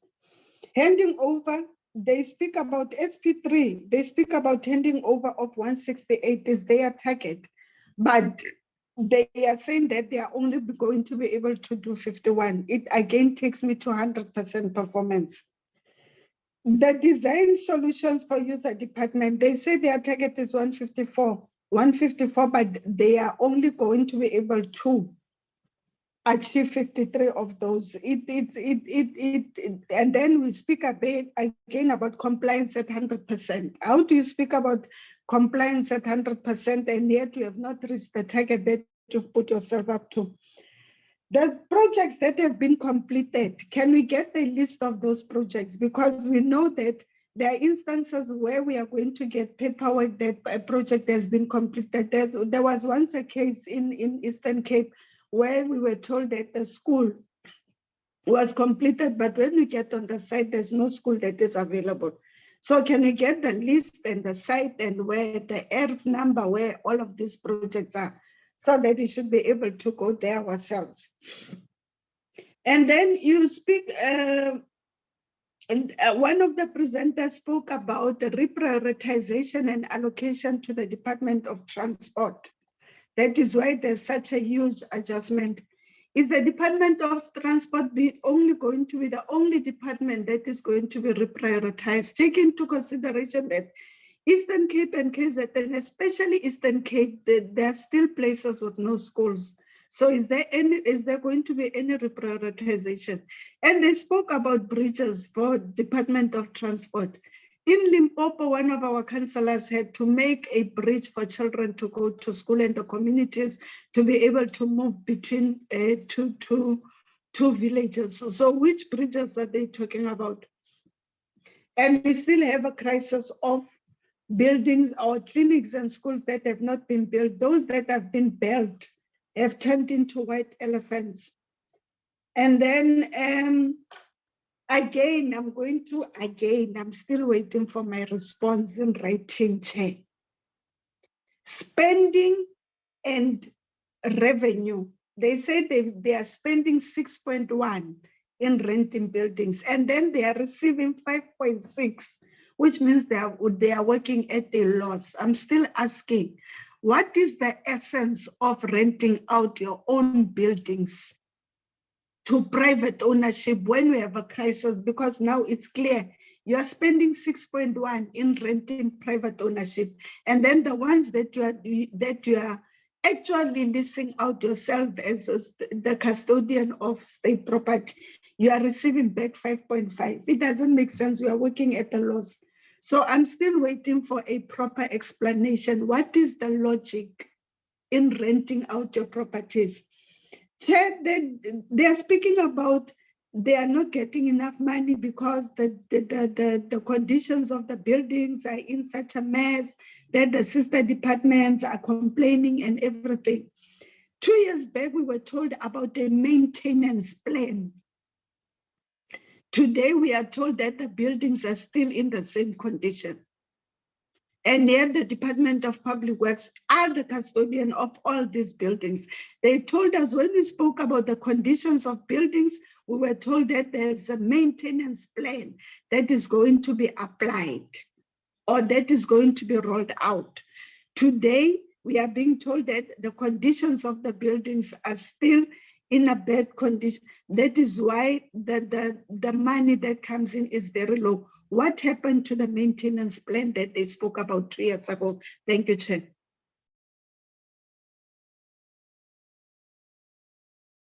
Thank you, Honorable Siwisa. Honorable Tring.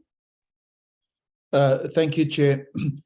Chair, just a few questions on my side. In terms of the legislative mandates for the department, what additional legislation is still required? And secondly, what legislative acts in existence needs amendment? And then what is the status in dealing with the legislative gaps? So what are the additional legislation that is still required with regards to the legislative mandate of the department? What are the legislative acts in existence that need amendment? And what is the status in dealing with the legislative gaps? Secondly, Chair, the Government Immovable Asset Management Act aims to ensure a competent immovable asset management system. Yet, despite its importance, we still receive conflicting reports on the management of our assets as a result of an incomplete asset register. How and when is this going to be addressed?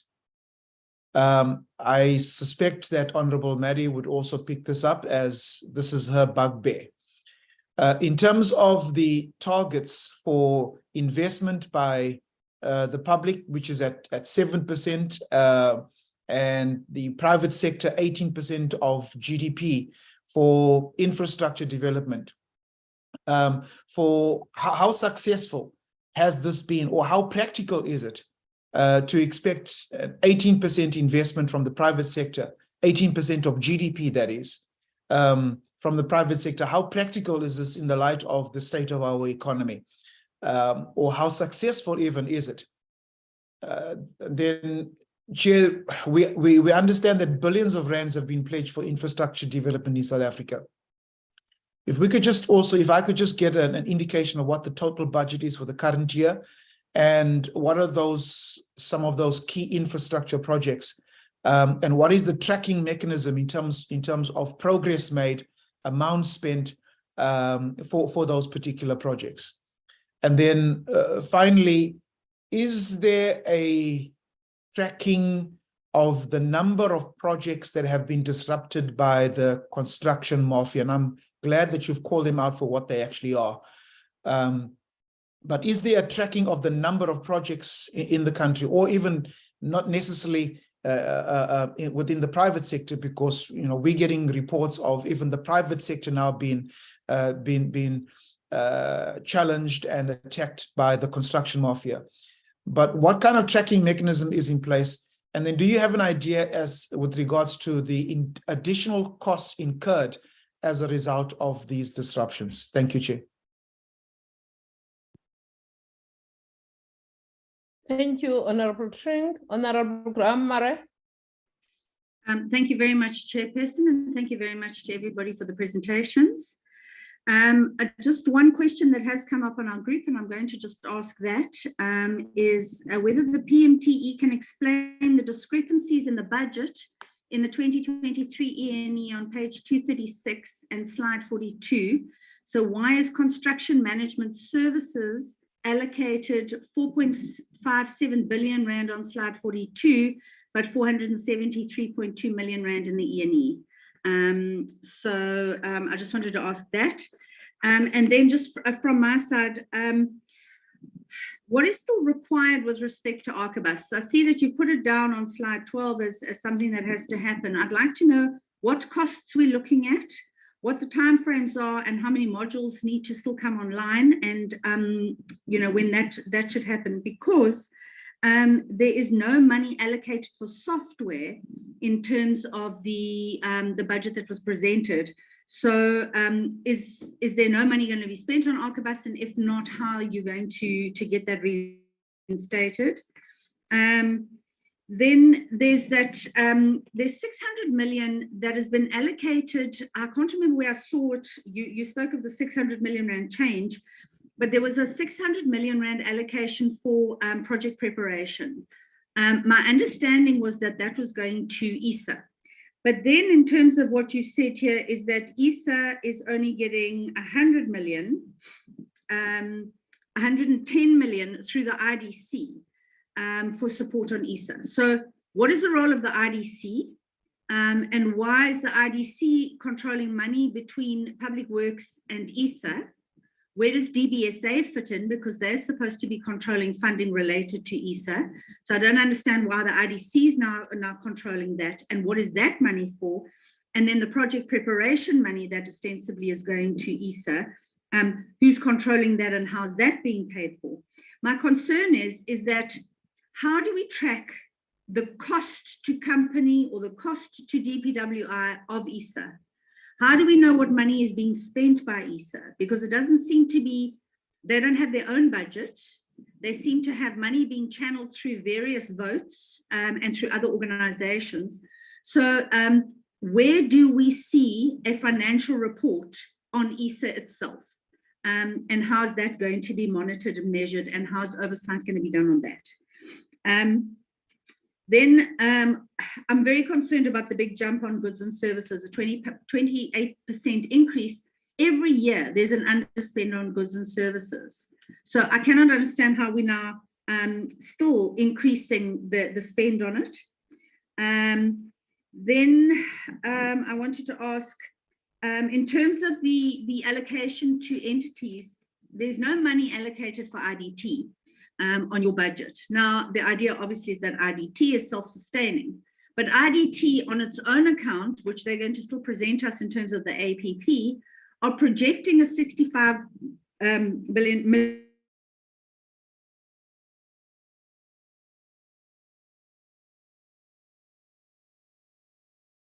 Rand deficit. So that money's got to come from somewhere, and we know that in the past,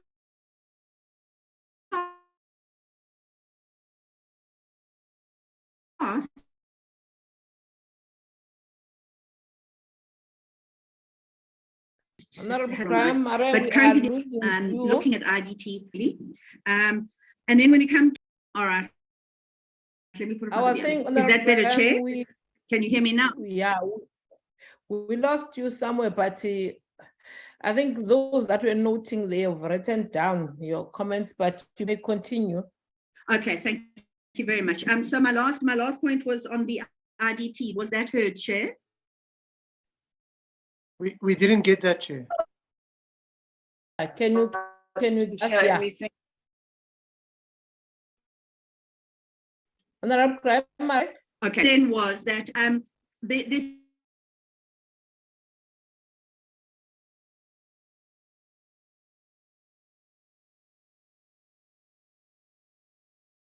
money for the yes, IDT. in terms of the fee of the IDT that's being presented to us, they're already budgeting a 65 million rand deficit. Where is that money going to come from? We funded them in the last however many years. We know that it's going to come. We can see that there's a projected shortfall.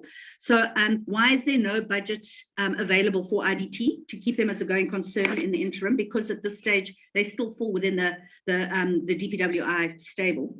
And then in terms of maintenance and repairs, we've been told that there's a whole total facilities management system that's going to be put in place. Now, where is the funding for that going to come? Is that going to come only from clients, or is that going to come out of the operating expenditure of the PMTE and the DPWI? And if that is the case, how are we going to run a total facilities management service that incorporates day-to-day maintenance and ongoing maintenance when we're reducing our operating expenditure on maintenance and putting that in as a capital infrastructure project? I'm very, very concerned. We know already that these buildings are falling apart. I did oversight last week over 2 properties owned by the DPWI that are in a shocking condition because they're not being maintained. And yet you're cutting the operating expenditure on maintenance and putting it in as an infrastructure project. I'm very, very concerned that this is going to see buildings going into a further state of disrepair. I think that's all I have for now. Thank you, Chair, and I apologize for the poor signal. Thank you, Honorable Pramare. Honorable Hickley. Thank you so much, Chair. Thank you for the presentations, although I am going to say this, and forgive me for sounding a little harsh, but I feel like I'm in a time warp. When I joined Parliament in 2019, we were told about an immovable asset register, and we were told about an incomplete immovable asset register, and how X couldn't be tracked because of an incomplete immovable asset register, and Y was being done and Z was being done in order to integrate provincial immovable asset register with a national immovable asset register at an inordinate cost being borne by the DPWI so that everybody could track what was going on, and so that we would be able to, as a department, gain the necessary revenue that was needed from client departments so that all the necessary municipal services could be paid for, and that the DPWI would not be landed with a huge municipal bill at the end of the month because all the necessary money would be gained from client departments. Fast forward to 2023, and here we are sitting with an APP that says we are still not able as the DPWI to recover costs from municipal services because we do not have a complete immovable asset register. This is governed by a Government Immovable Asset Management Act. The DPWI is not complying with its own legislation. And as a result, we are being led around the nose by the client departments and by the clients who we service or who rent office space from us because the department itself is not complying with its own legislation. And if the department itself is not complying with its legislation, the clients who rent office space from us are not going to comply with the legislation either. It seems that the DPWI and the PMTE seem completely and utterly averse to earning money. I've said this before. The PMTE is a Schedule 2 entity. The IDT is a Schedule 2 entity and should be self-sufficient. The PMTE should be a management agent that earns money, and yet it doesn't. We are being hamstrung as a department by our own ability to comply with legislation that determines the way we operate. And as a result, the DPWI is being hamstrung whichever way it seems to work or not work, as the case may be. Turning to the financials as are presented in today's APP, the compensation of employees. How many vacancies still exist in the DPWI? Because the compensation of employees, the amount of money being asked still seems to increase every year, and yet we still have a number of vacancies that exist. Please, can we have a number of vacancies that exist so that we can track whether the amount of money being applied for in terms of the compensation of employees is realistic or not? Departmental agencies that are covered by the 46 billion rand. Why is the IDT still getting money from the DPWI? I understand exactly where Honourable Graham Marie is coming from. The IDT is going to continue to get money because the DPWI is going to have to continue to bail it out.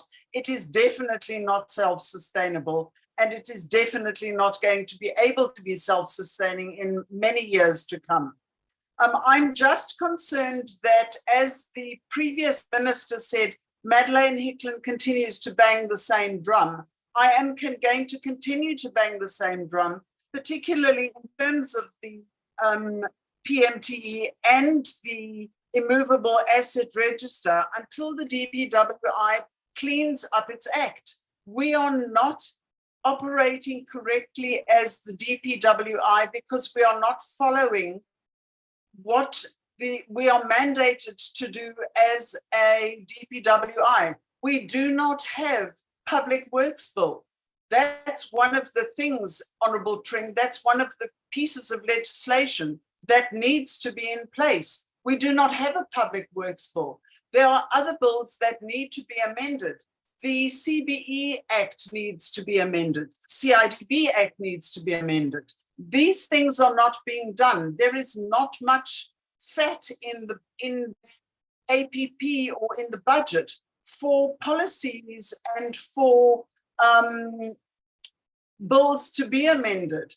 I'm going to leave it there, Chair. Thank you very, very much. Thank you, Honourable Hicklin. Honourable Mashele.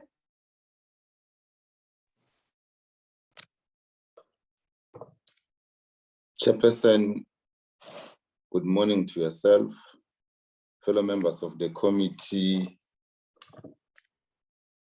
the department, and everyone in the platform.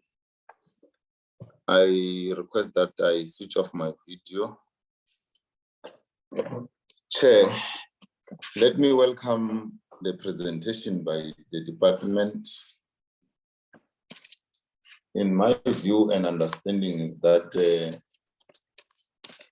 APP, it is what needs to guide you throughout the year in your line of duty as the department.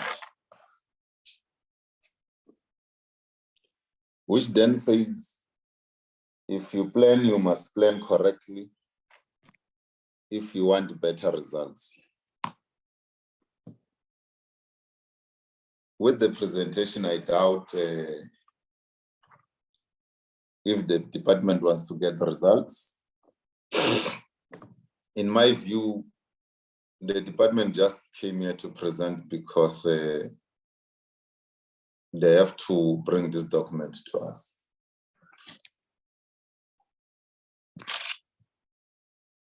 We have been here over years and the same thing is repeating itself.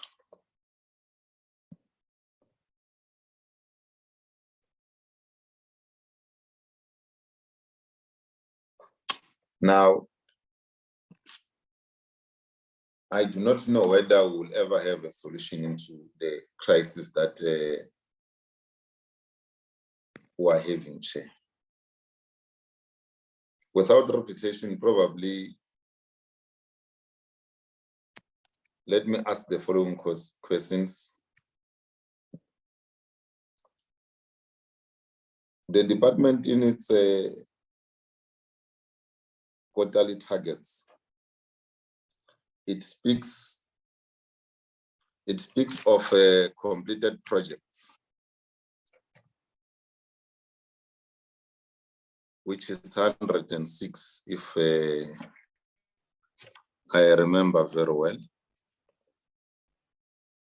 Can can we be furnished of those projects?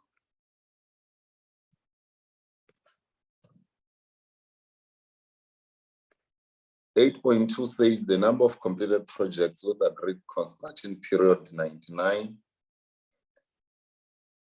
8.3, it speaks of the number of infrastructure projects completed with approved budget 106. 8.5, the number of infrastructure completed projects. Now, the first thing is that can we get the list of this total of 109 projects so that we know where they are?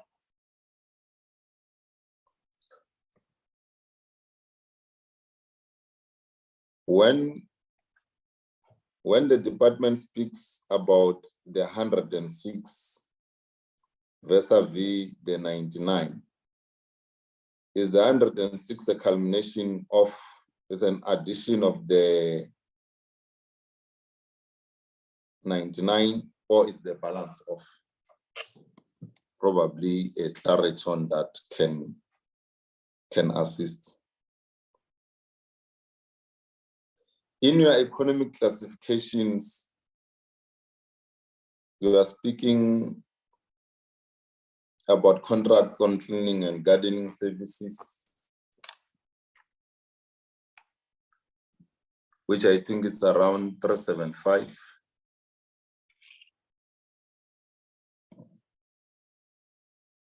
My question would be, every day you speak about building state capacity to deliver services, but you are failing to build the capacity to clean, appoint people to clean or do gardening for yourself. And here you are, you want to convince us that you can build the capacity to build bridges and all these things.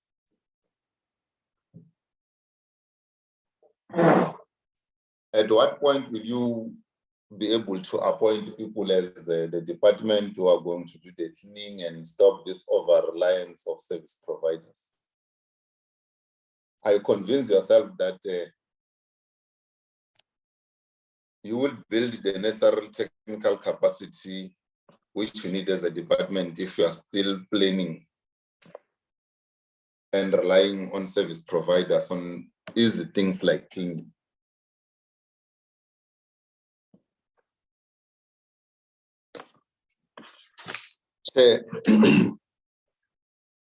Probably the last thing,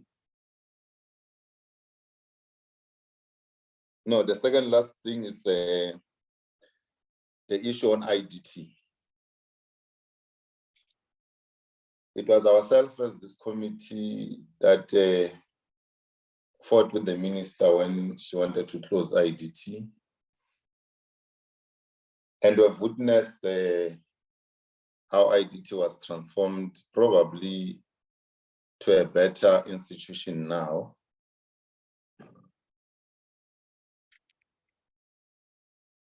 The department does not show us anywhere where they want to support IDT in terms of giving it jobs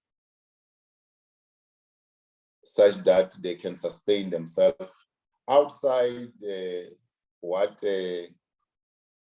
Honorable Sam spoke about, the shortfall. Maybe an added question on the IDT. At what point will the department give IDT some of the projects such that it assists it in terms of implementation?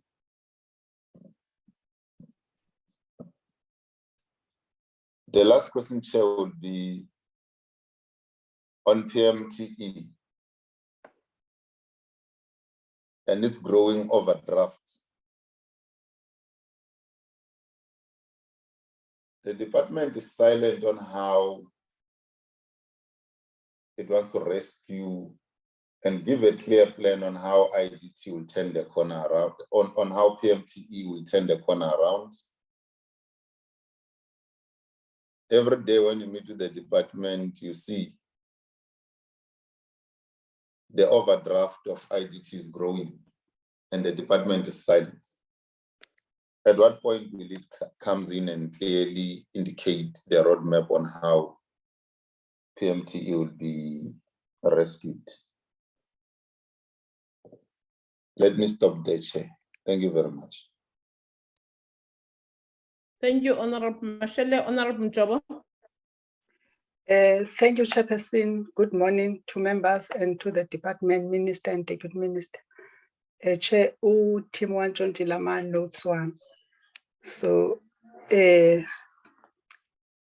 I'm covered with Honorable Mashele, especially on the issue of PMTE, on the issue of overdraft and the issue of allocation IDT. Then I'm left with just 2 issues. The issue of filling of vacancies with the department. I'm not happy with that. Secondly, the issue of transformation, special we women, who layer presentation is 45%, of which the states as of South Africa, as women were majority of this country. We can't get 45%. I think we must get more than 45% as women. Thank you, Chairperson. Thank you, Honorable Njobo. Just a few comments from my side. I will start with the one that has been raised by Honorable Grammar, supported by Honorable Mashele and Honorable Njobo, the issue of IDT. I think Honorable Mashele is very clear. We fought as this portfolio committee that IDT must not be closed. And we won that. And we saw the transformation within 8 months with the new board that is currently in, with the acting CEO, how IDT was transformed and changed. And we raised it here with the previous executive. We are going to raise it now again with the minister and deputy minister.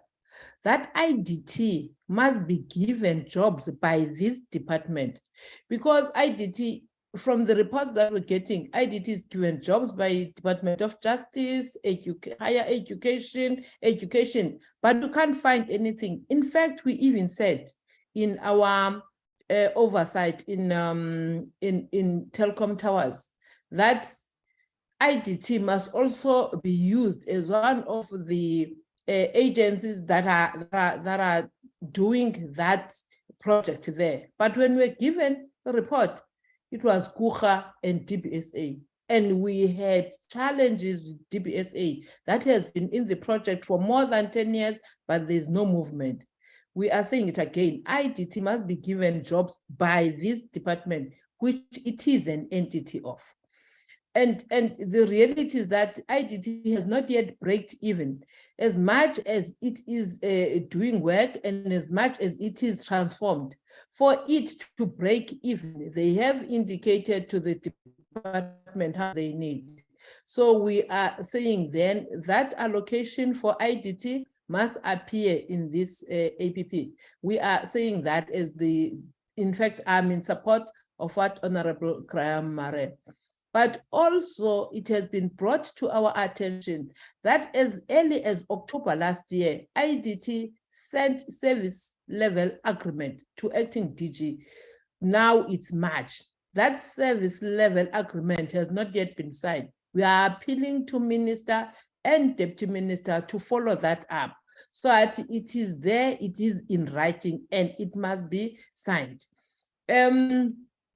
On the other issues, there is serious discrepancies in terms of numbers on what is on the budget and on what is on the slides, especially with PMTE. And as such, that is making me and other members really worried. Whether have we not been fed previously wrong information? Honorable Grammar mentioned on which page, but if you, as the officials of the department, look closely to what is in the actual budget and to what you have presented, there is certainly misinformation when it comes to numbers. We may not mention each page, but it is there. Please, please, please check that. We can't adopt and support this. And remember, this has to be done before the 31st of March this year. On this issue of the APPs, summarily, AG has raised some issues, and the issues that have been raised by AG, they relate to the support. In fact, AG said in its opinion that evidence materially differed. And this goes back to what, when we look at what you are presenting to us, there is no sufficient evidence available to support, especially the reported achievements. I think that is why AG raised that. It is then something that needs to be at least explained clearly. Lastly, Honorable Siwisa has been raising some questions, and we would say the time is up, which she must get a written, detailed response on those questions that she has raised. And even today, she is saying that she didn't get that. We then also saying that to the department, if there is a question raised, please respond. If you can't respond, then a written response must be sent through the committee secretary to that member that asked that question. For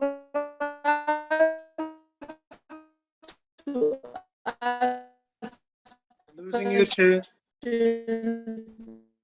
And then there is no response, there are no. Have to switch off your camera. Even follow up. There is nothing even written. It's not fair. We are here to really doing as the department. On that note, again, I hand over to respond. Thank you. Can the department respond?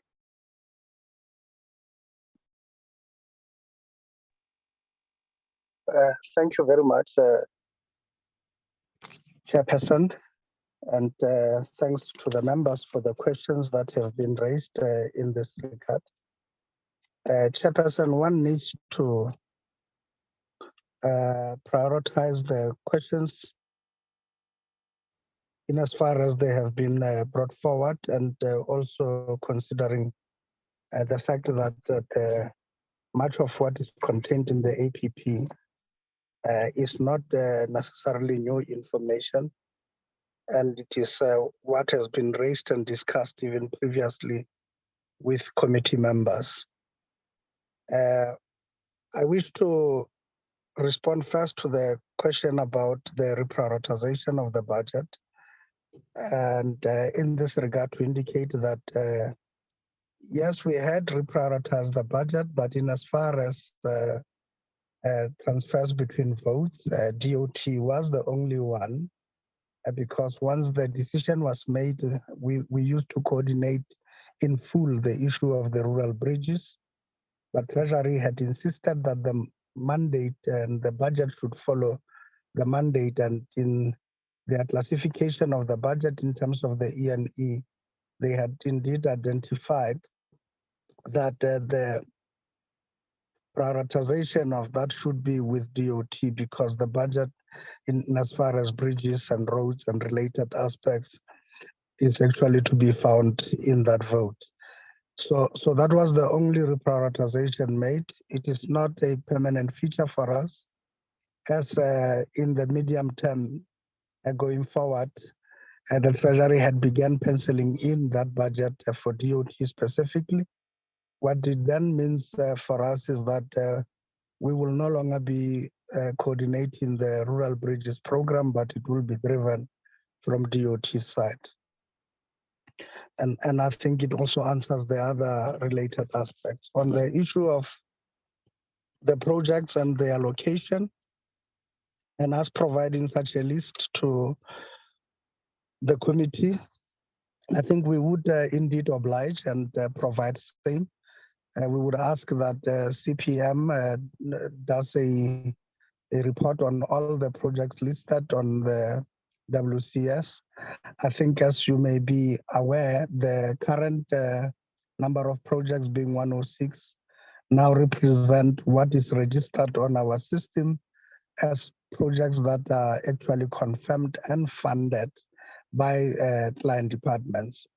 We do have another list of pipeline of projects which client departments have actually identified, and they have registered with us, but they remain unfunded, meaning that the client departments have not followed suit by availing the budget and confirming such budget, and therefore we are not able to proceed to the next stages of these projects in as far as implementation is concerned, but that we are now looking at what is within the system and what we plan to take forward in that regard. I will ask that that list of the 106 projects that it be submitted of immediate to the committee, and that the committee satisfy itself in as far as these projects are concerned. And also the allocation as members have requested.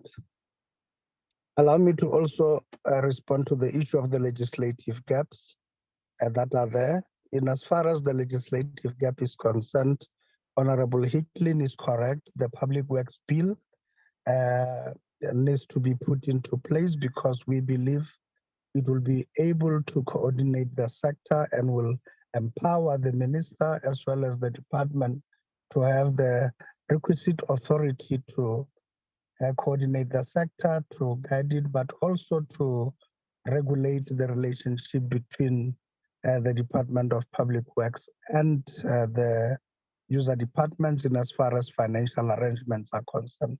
As we also know that GIAMA does speaks to the user plans, but however does not necessarily regulate how that relationship is executable. In as far as the other amendments to existing legislation, once more, Honorable Hicklin is correct. The CBE Act needs to be looked at, and also to ensure its authority over even other identified councils that are not currently therein, and to also strengthen their coordination arm, and to clarify better the positioning vis-a-vis the CIDB. Also, the CIDB Act needs attention, and these amendments have been prioritized. And you would recall that we had have all this legislation submitted to the leader of government business, but we were requested that in all departments like ourselves were requested to prioritize legislation in order of priority, which we have done. And as you are aware, in that order, the expropriation bill was high, and followed by the CIDB, then the Public Works bill. And then we are still to look at the IDT after the process that the Treasury through GTAG is undertaking to support the change in status and to finalize the restructuring process of the IDT. a new law will have to kick in to change the status as a trust and to bring it into line with what we are looking at. We are in the ultimate run also supposed to look at the Land Disposal Act to help us fast track and to clarify new arrangements, particularly for social use of disposals, but also importantly to clarify disposal processes related to matters for economic enablement.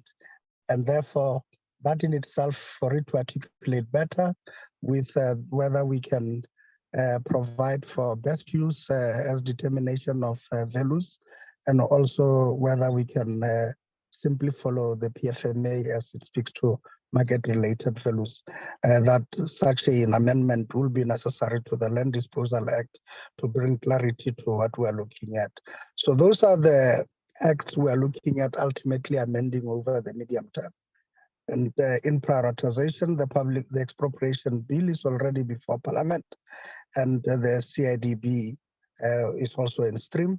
It will soon be followed by a public works bill, which I must say that from the drafting and the processes that it has undertaken till now, it is a law now before the ministry to finalize and to take forward, and it is an act that we will take forward in that regard. We must still afford our new minister and deputy minister the opportunity to go through it and through the changes that were initially proposed and the scrutiny of the senior council that the state attorney had appointed for us. So those are the legislative gaps as well as the legislation to be amended that is in stream in this regard. We were asked whether we are actually tracking the number of projects that are disturbed or interfered with by the construction mafia. To this extent, two reports are being kept, one by the Engineering Council of South Africa and also one by police in terms of reported cases in this regard. As a department ourselves, we are not directly tracking this. However, what we had been mandated by Cabinet as part of our role in the multidisciplinary team set up by Cabinet to respond to this matter was that we embed the social facilitation framework. And as you may now know, ISA had been critical in putting in place all of this, and through our PMO within the department, we had been collaborating closely to make sure that we embed the methodology of social facilitation within our project rollout plans right across the value chain. And we had agreed that we'll start with the Salvo Corp Precinct Development Program as a pilot for this, and then to begin to roll out this, and to also ask that DPME amends the CS report and their CS methodology to also incorporate social facilitation as one of the areas to be looked at and to assess the state of readiness of projects. I must now hasten to move to the issue of Akibas. We were asked how many more modules we need to introduce. All in all, there are 6 more modules that need to go into stream into Akibas, with ourselves having prioritized the first of the 3 of the 6. And those 3 are looking at, one of them is an enhancement to ensure that indeed what Honorable Hicklin say the department had committed to and had promised, which was a module on the immovable asset register, that we begin to have data incorporated into the Akibas, and that for the first time we're able to, at a touch of a button, to be able to determine both the extent of properties as well as their values, but even more importantly, their geolocation and their geospatial location in terms of the utilization of the system. So that is what the Akibas system is being rolled out to do in this regard. And we will work on those 6 modules. We work on a basis of through the CETA, and CETA is the one that on its panel of service providers identifies for us the companies that can actually provide costings and also related aspects for us to determine affordability of the rollout as it goes. We have already invested ourselves heavily into Akibas in as far as the earlier 3 modules we have put in. We are to improve on it, and including on activation of the leasing module. And we have paced ourselves according to the available resources we have. So the unfortunate part is that we may not be able to do all 6 modules all at once, but we are pacing ourselves by how much money is made available to us to be able to fulfill this part of the work. On ISA, one needs to indicate that I think we should clarify and provide this clarity in this regard. The 600 million has been penciled in by the Treasury over the medium term. What we have done was to prioritize 100 million in a in-year allocation or a prioritization exercise that provided an in-year allocation of that 100 million. We are looking at the Treasury itself directly allocating, if I may put it for a lack of a better word, new money in the form of this 200 on an annual basis and 600 over the medium term that could be utilized for project preparation. The arrangements as we have them, as they are of now, when ISA was started as a government component, it was located within our department directly and administratively.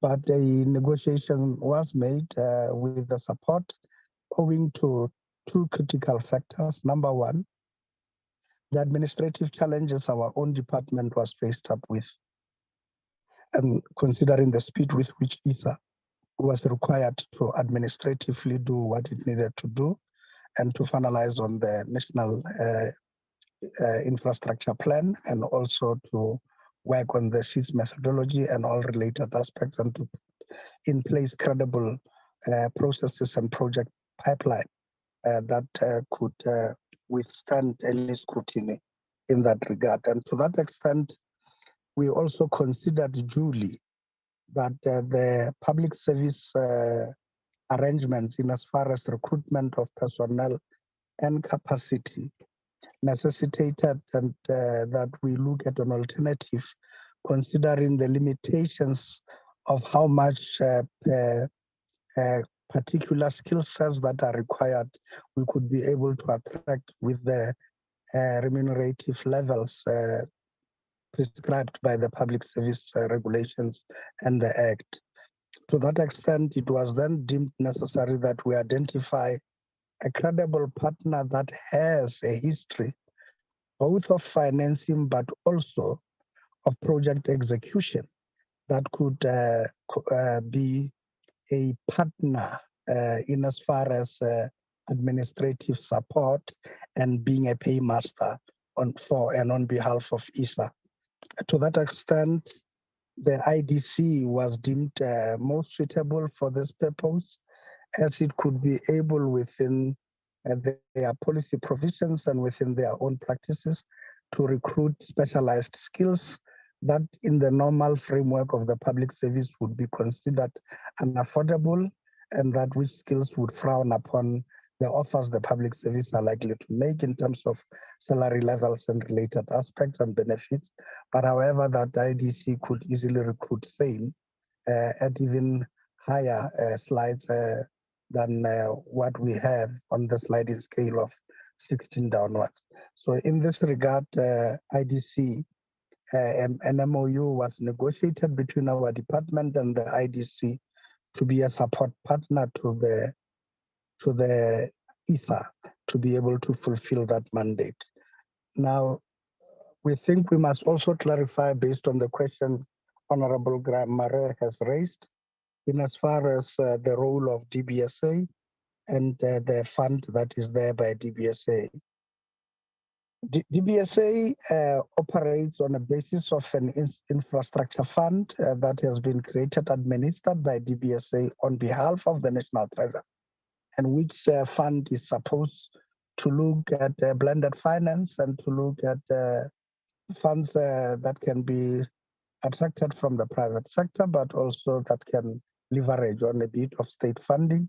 And whereas the budget facility for infrastructure, the BFI, looks purely at government interventions in this regard. So to that extent, I don't think that the role of DBSA and what it does with the fund should be confused with the administrative support that the IDC is required to provide to this. It will have been remiss of the DBSA to also play a role of administrative support to ISA when ISA deals with budget preparation.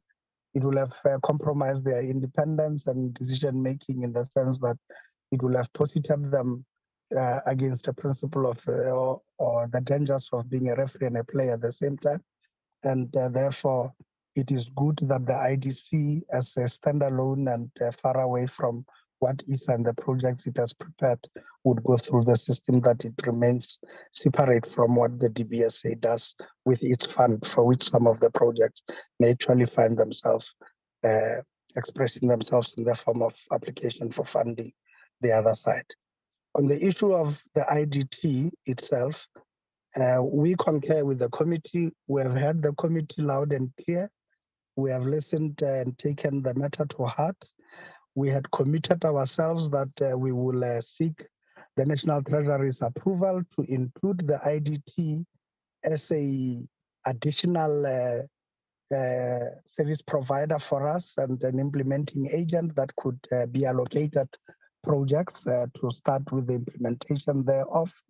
And we had since received that. We had been in constant consultation with the Treasury, even around the allocation methodology in as far as the IDT is concerned, and with the Treasury's own concerns about the IDT's own capacity. So as members are aware, the accounting officer is adjoined by the provisions of Section 40 of the PFMA, that the entity to which we transfer to, that we satisfy ourselves first and foremost that it has the requisite capacity to administer the money for the right purpose, but even better that the money would then be utilized in full for what is intended, and that those objectives are met. So yes, this work had been done. We have to satisfy the Treasury in full that is the case. And we had agreed that we run the processes parallel to make sure that we do not waste time. We had on the one side between us and the IDT finished what we needed to do, but it will have constituted an act of misconduct that prior to our finalization of the work with the Treasury that the SLA gets signed. We are now right at the tail end of what we have been dealing with, and we are looking at our CPM branch as well as the FM branch to identify this pipeline of projects. We will also show them to the Treasury and agree and match the skills sets that we had ourselves used the current report of GTEC to indicate that there is confidence that the IDT would be able to execute. And we had also been trying to utilize some of their quarterly reports in as far as the projects they have been dealing with for other departments to indicate that indeed they are fit and proper and they are in a position to deliver. We have no doubts that indeed we will allocate projects, and we will allocate. We have had their cry for the shortfall that they need additional 2 billion worth of projects. We are cognizant that we ourselves will have to carry the sizable amount of that, but we are also cognizant that we had been negotiating even with other client departments on their behalf, that those client departments allocate even more projects for them to meet the requisite shortfall. So I think we are fully aligned. It's a matter of process and of getting all our ducks in a row, and that we do not have any significant comebacks in this regard. And that once they are in full stream and they're implementing, we will on an incremental basis allocate even more projects to them. We are quite clear, and we are clear that ultimately the IDT should be our implementing agent of choice. And once they have gone over their financial woes and challenges, that we are able to rely on them in full going forward and into the future.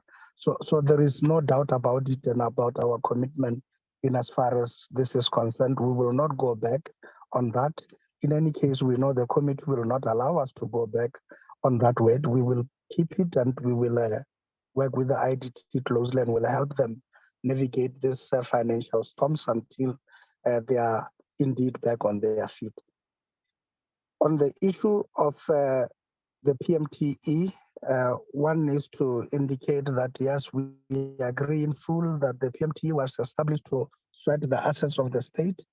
As we are aware, it is us who have briefed the committee that the current institutional arrangements are not what they should be, and that they are heavily skewed and in favor of us utilizing private sector accommodation, whereas we should be placing more reliance on our own.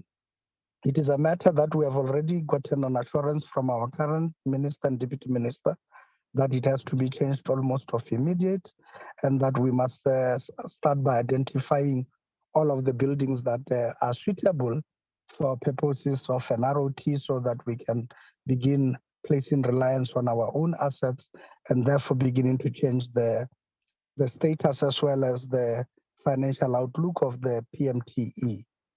Now, other than unsustainability in terms of what has been posited here and about us running a deficit in this regard, one needs to indicate that the other bigger challenge we have is the non-payment by client departments. This we shouldn't be complaining about because there are debt collection mechanisms we can put in place. We have, however, indicated even previously that political will is necessary because government cannot be seen to be at each other's throats, but there are mechanisms, including the issue of intergovernmental disputes, that we can declare in as far as the Intergovernmental Relations Framework Act, and that those mechanisms in there, we need to exercise them in full. We do not believe that we'll ever arrive at an antagonistic arrangement of where we lock out government departments out of our buildings because they have not paid. We think that we must sharpen these mechanisms to make sure that they are robust enough to resolve on the matter. In the short term, though, we need to ramp up our collection efforts from the client departments by resolving whatever the disputes they have and the dissatisfaction they have, particularly around maintenance. So it's a question of a chicken and an egg and what must come first, but where we are sitting, we think that we need to claw back on some resources so that we utilize those resources to address the maintenance backlogs. And once we have done so, we can be able to free up more resources. And then the wheel begins to turn exactly from there if we reinvest that money again into more maintenance and that. But ultimately, the long-term solution to this, because when we trace the genesis of why the non-payment, we never had this problem prior. But once the Treasury decided to change their accounting methodology by ensuring that the money was now allocated directly to clients that then keep money and then they've got to come knocking to us. And when we require the payment for the services and everything we have outlaid, that there are challenges of non-payment in this regard. We think that if we go back to the policy position of where all this money for maintenance and related aspects is actually ring-fenced in the budgets of this department for public works, and that it is made available to us directly, then we think that we would be in a better position to reduce significantly on the overdraft that we have and to address it as such. We have begun discussions with the Treasury in this regard, and they too are beginning to realize the cumbersome nature of the institutional arrangements they have posited us in, because we are now at the mercy of the client departments to pay for what essentially has been rendered. And we are now looking at this long-term solution, but as I've indicated, in the short term, we must ramp up our efforts at collection. We had begun issuing demand letters to all of these departments that are owing us. We had begun engaging with them robustly, and our CFO has also been meeting with the CFOs of all the land departments to really listen to their concerns and to understand why are they not paying, and to try to be much more responsive in dealing with whatever issues they raise. And in other instances, we have even agreed on that they cannot withhold all the money. They must only withhold where they have disputes with us, and where the money needs to be paid must be paid. And we have seen some movement from other departments in this regard doing so. One must also indicate that we are looking indeed at building capacity. Our current minister has now directed us that we must begin to build capacity internally and to insource some of the functions that are key critical to what we have to do. We have duly accepted that, knowing that our arrangements in terms of the Public Service Act, we have an expenditure envelope in as far as the positions that needs to be filled. But however, we are also cognizant that our minister, in terms of that act, has authority to reprioritize positions, to fund and defund other positions, and to prioritize according to the new priorities. We do not see this as a bigger challenge. It may not be directly written in the APP, but we know that because of the provisions of the law, it is implied that our minister has such authority, and that should the need for us to then in-source capacity in the specified and identified areas, anywhere right through the financial year, as long as we do not tamper with the expenditure ceiling pertaining to employment and compensation, then in that regard, we think that the minister is within his rights to be able to do same and to be able to reprioritize positions and budget and to revise the structure accordingly, and where necessary in consultation also with the NPSA. So we don't see it as a contradiction. We think that it is already implied. It's not necessary for us to write it down, but if the committee feels strong about it, it is not a matter that we actually think we can hold a dispute about. We would readily welcome such guidance and to proceed as such, but we do know that the law already provides for it, and that we think that we are in a good space to be able to do so. In as far as the issue of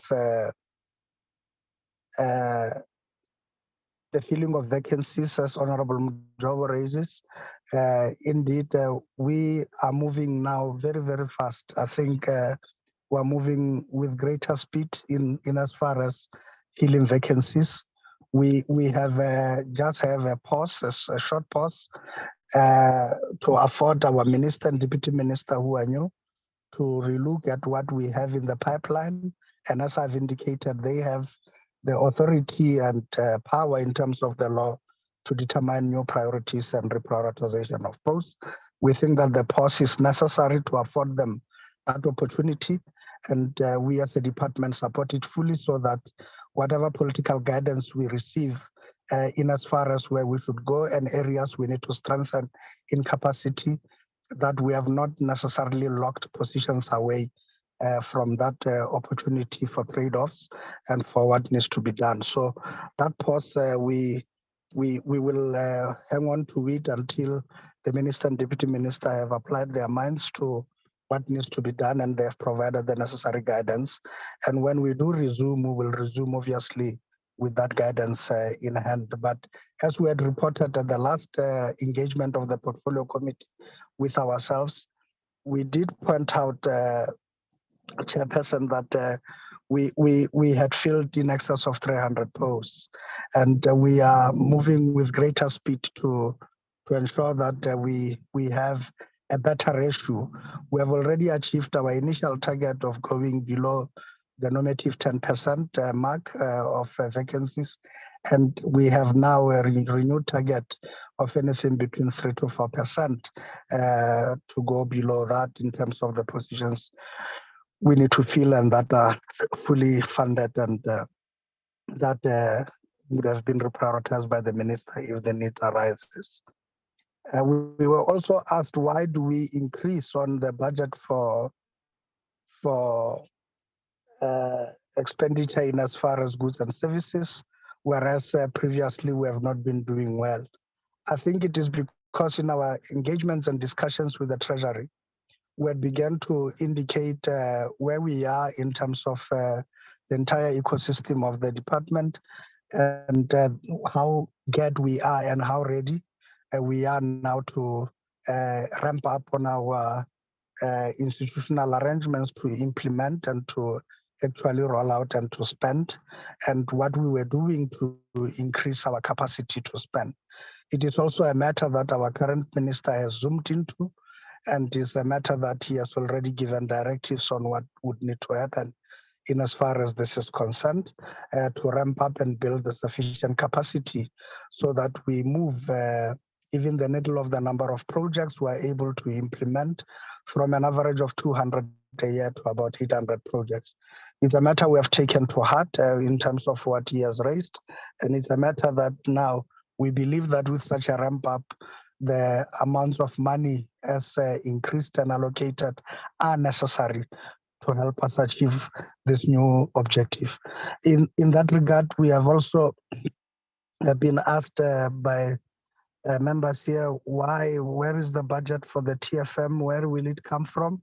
And why are we having a budget cut in this area? Honorable Graham Mara, the repair and refurbishment program of our department largely focuses on reactive maintenance and a little on planned maintenance. Day to day is what we have been doing, but everybody knows that if you do not do scheduled and planned maintenance, you are getting yourself into trouble because by the time you need to repair, things may have gotten really quite harsh. That is a reality we are faced up with, and that is why we do not mislead the committee nor lie to the committee. That is why when we present the metrics of our assessment, a desktop assessment of our own properties and the state they are in, we do indicate that majority of them are in a poor and a fair condition, and very few of them are in a good as well as a excellent condition. So with that, we do recognize that, particularly if you visit the ones we say are poor, then indeed you would use statements that Honorable Graham Mare is using, that they are falling apart. We are cognizant that those type of buildings, to recover them and properties would not be achievable by simply R&R. We have a challenge where we need to register capital projects because some of them are in such a state of disrepair that they require capital works to actually recover them, and only R&R can then kick in thereafter. So we are clear about this. We have also identified the need for where we have a hybrid of where projects that require both R&R as well as CAPEX, that we also have a new category of projects that are a hybrid that needs to be registered, where two things, CAPEX and repair and refurbishment in one project, something we have not done before, but it is something that a new stream that we're introducing to be able to deal with the complex nature of what our project and portfolio had become. So I think that I had tried to answer to as many projects and questions as possible that have been raised in this regard, and I would ask that any of my colleagues answer any of the questions I may have missed. Thank you very much, Honorable Chair.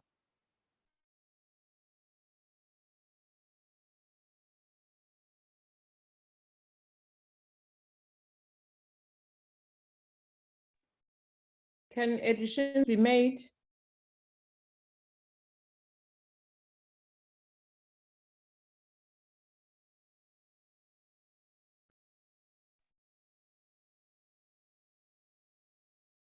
Mr. Stoller, the discrepancies. Thank you very much, Chairperson. Chair, the observation by yourself and another member, it's correct. Chair, in terms of PMTE, we report based on general recognized accounting practice, which is a different accounting standard from the normal department. So in terms of the E&E, the observation is correct. We don't put capital expenditure as an expenditure because you capitalize it in your assets. So it's not recognized as an expense. Hence then in the E&E, it's not there and there is nothing wrong about it. It is correct. However, if you look at the E&E, the same amount of 4.1 billion as per our presentation is exactly the same because we can only report that money as a surplus. But for the transparency to this committee, because if we don't present to say we are actually doing project, the committee will say, where is the budget for infrastructure? So we have to show it to the committee. But with the E&E, because of the GRAP standard and also the format of E&E, we don't then regard that as an expense. Instead, we capitalize that. The other thing, Chair, that I thought maybe I can add, the acting DG has covered most of the things. But with regard to IDT, why the budget is not showing here is not to say we have not attempted to request money for IDT. We requested 265 million from Treasury. However, Treasury did not approve our request. The reason being for that, Treasury indicated that the IDT is being restructured, so it's difficult for them then to approve any funding until such time the restructuring of IDT is completed.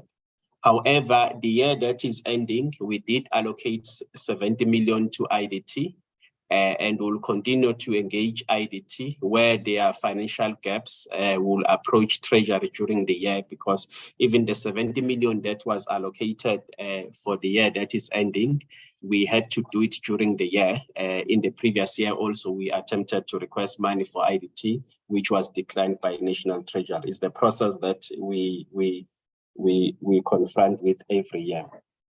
I think, let me end there, Chair. Thank you very much.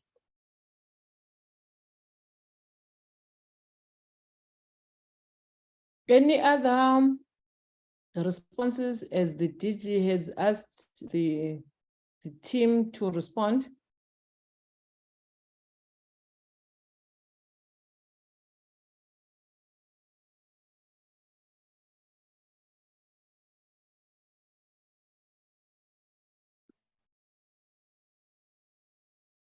Bato?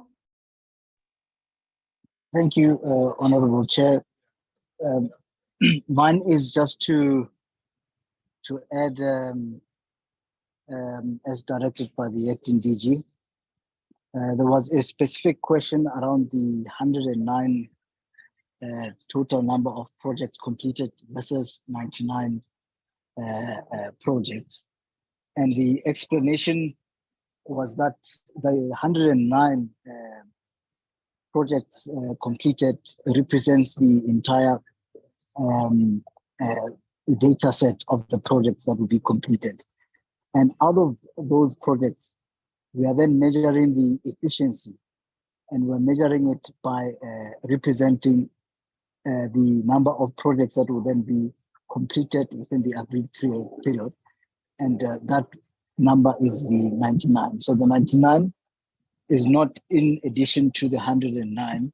The 99 forms part of the 109 projects. Thank you. All the other questions have been addressed.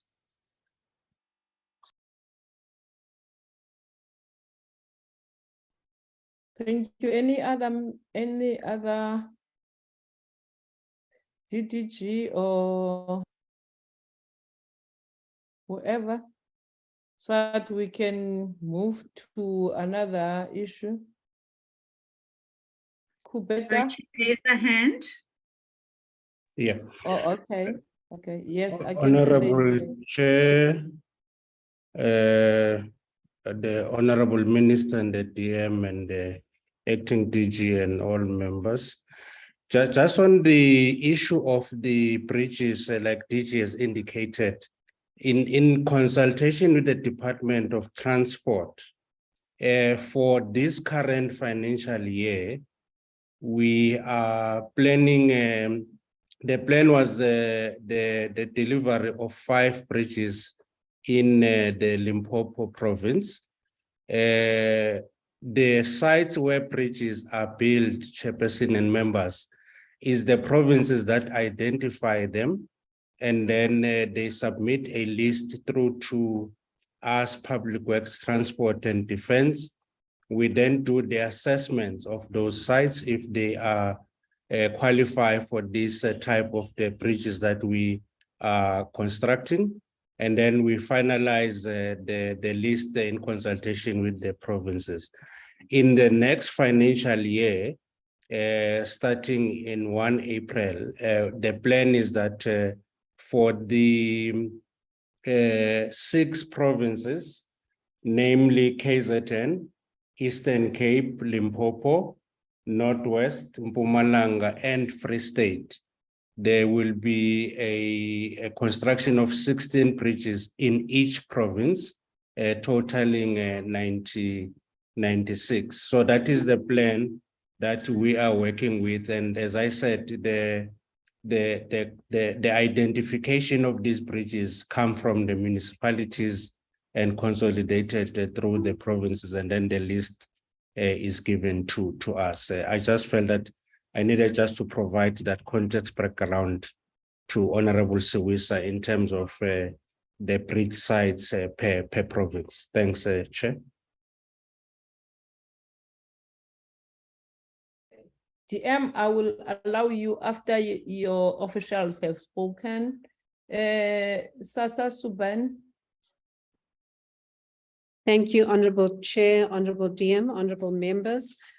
Just to add to what DG has indicated in terms of completeness, members is aware that we have 28,683 land parcels and 77,537 buildings registered on our movable asset register, and that is linked to the deeds and the deeds downloads that we have confirming ownership.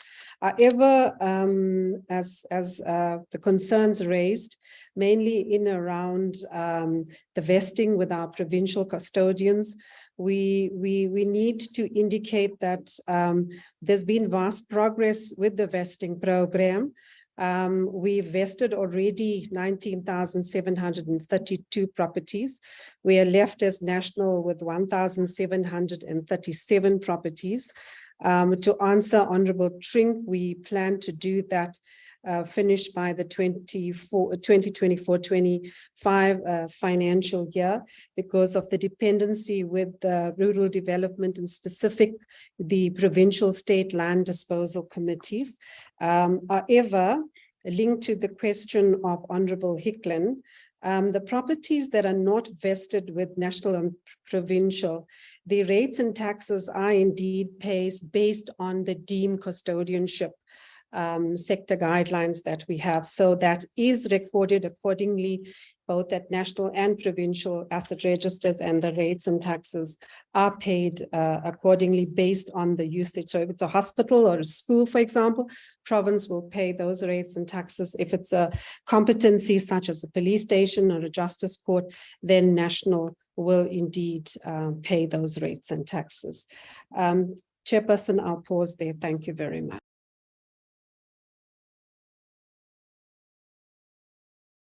Thank you, Honorable TM, Deputy Minister.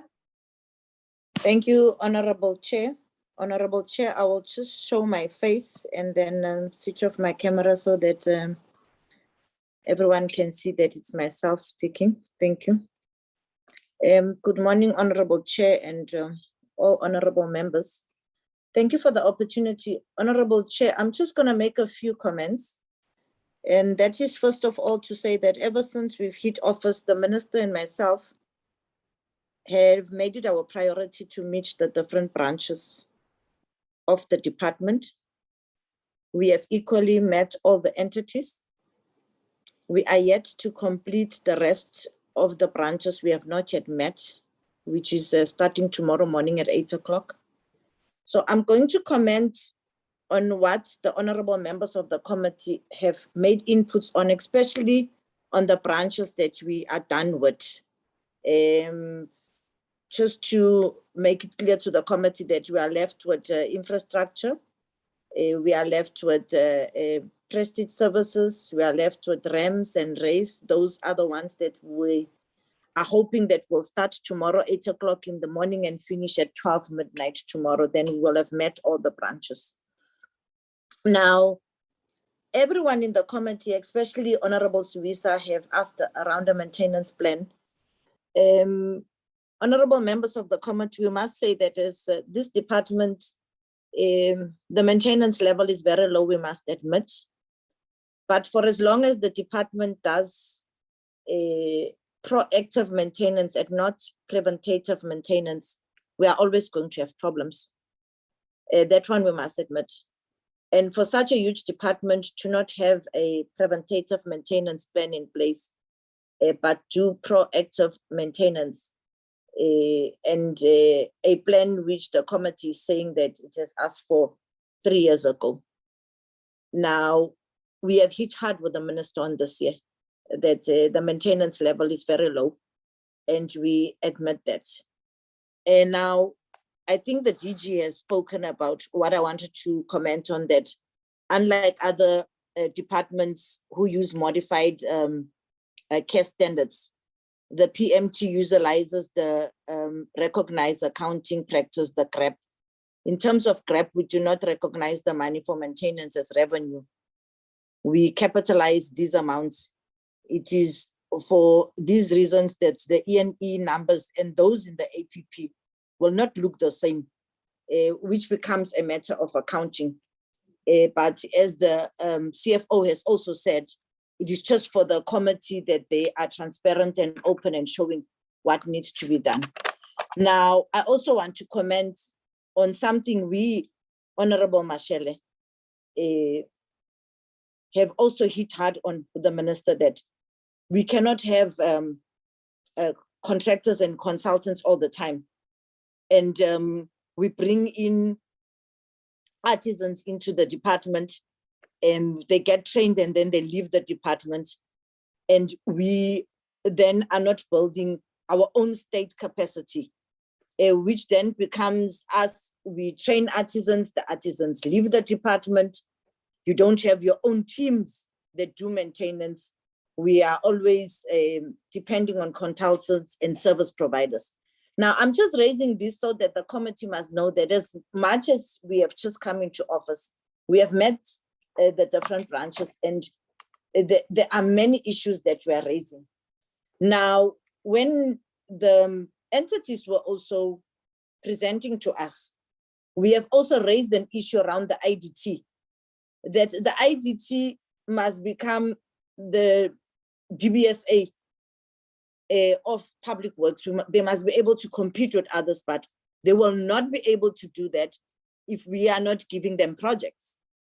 But also, as the DG has alluded, that there were legalities around Treasury and the IDT in terms of how the modality works and the current state of how they are regarded to as now. But also to agree that at some stage, the doors of IDTs were closing. The IDT would not have been there. And as the chairperson and many members have alluded, that you fought hard. And we think that the turnaround that they've done and come to a healthy situation of having come to realizing the coffers being at around 6.2 billion, which the department must assist them with the 2 billion to break even. But also that irrespective of that, the issue you raised, Chairperson, is very crucial, that the service delivery agreement between IDT and Public Works must be signed and concluded, because for them, the IDT having waited since October last year is a very long turnaround time for an entity which we deem to be within Public Works and being part of us. So the turnaround time is also very slow. Now, most members have raised the issue of tracking.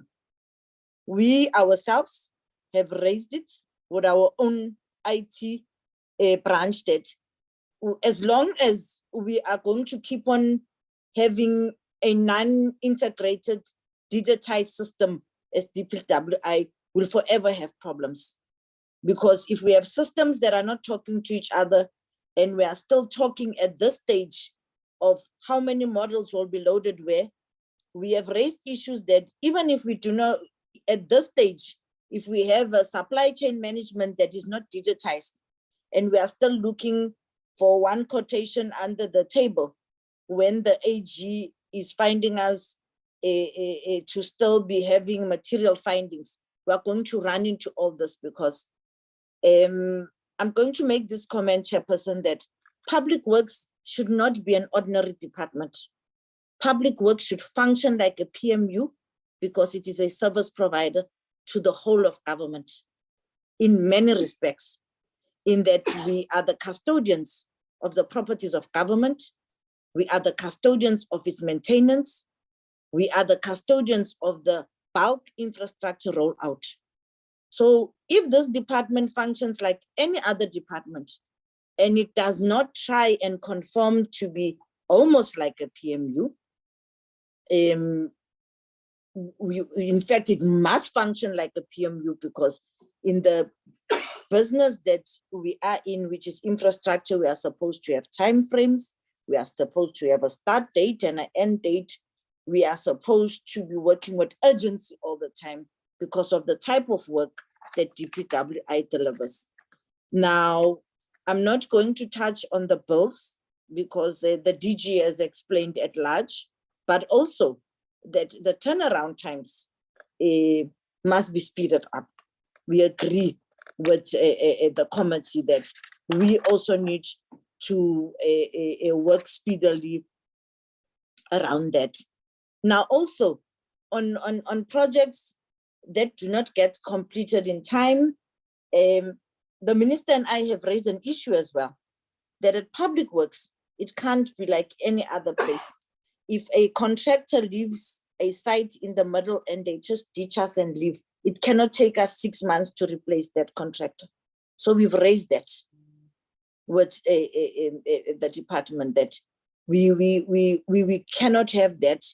When a contractor leaves us on site now, we must be able to replace them in 3 days. So our systems must change on the way how we do things, so that we cannot be forever giving excuses that we are still trying to find another contractor, we are still trying to do this here, so that at least we are be able to see that we are functioning as people who provide a service.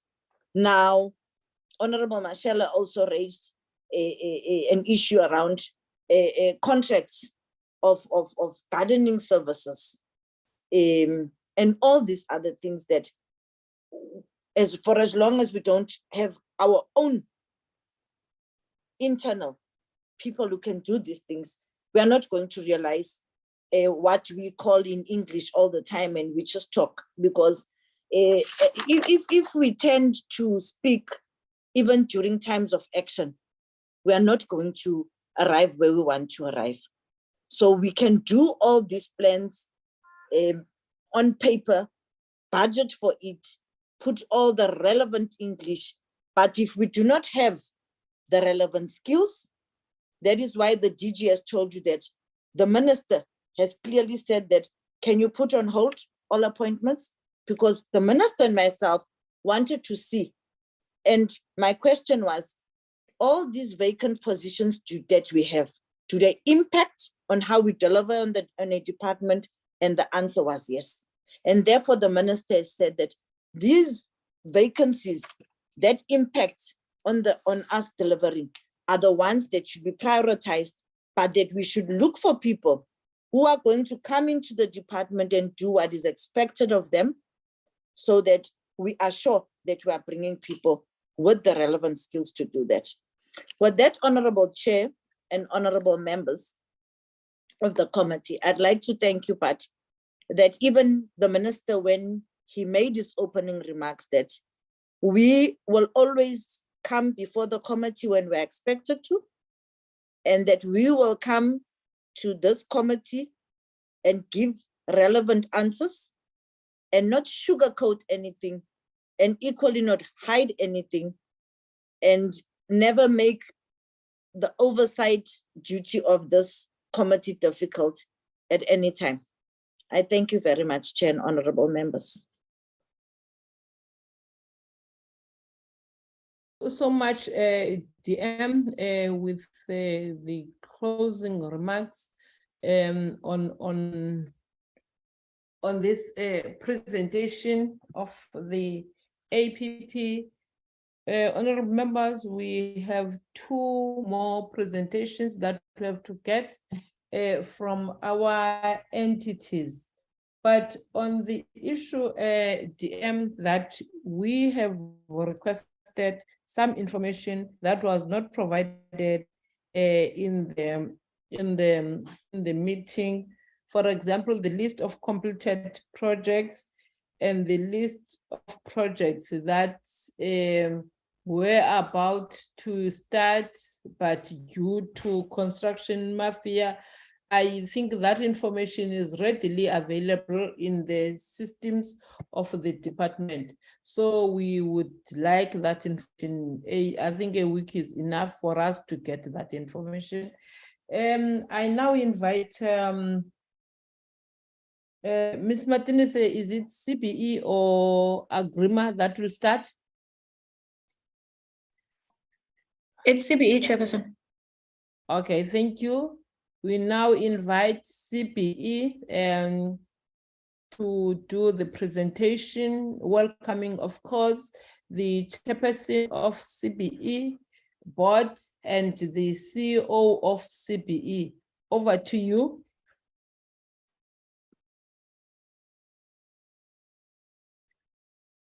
Thank you very much, Chairperson. Thank you very much, honorable members. Protocol has been observed. My name is Ditaba Maraka. I am standing in for the chairperson of the council, Ms. Amelia Ntali, who is unfortunately not available today. I am the deputy chairperson of the council, of the board of the council. And I want to thank you for the opportunity to make a presentation, and that will be done through the CEO of our council, Dr. Msiza Nyeza, and he will be doing that together with our CFO, Ms. Tribi. Without any waste of time, thank you very much for the opportunity. I will hand over to the CEO. Thank you, Chair and members. Thank you, Ms. Maraka. Thank you, Deputy Chair. Over to you, Dr. Mieza. Good afternoon, committee chair and portfolio members. Just for record purposes, I will switch off my video and so that at least we can have a better bandwidth. Chairperson, we are appearing in front of the committee as CPE after we had an engagement with yourself, Chair, on the 28th of September. I think during that time, there were a couple of issues that the committee had raised with us around the regulatory function of the organization and the powers that we have to drive our mandate as CPE. Arising out of that, I'm sure the acting DG has responded to some of the points that we had also raised during that engagement.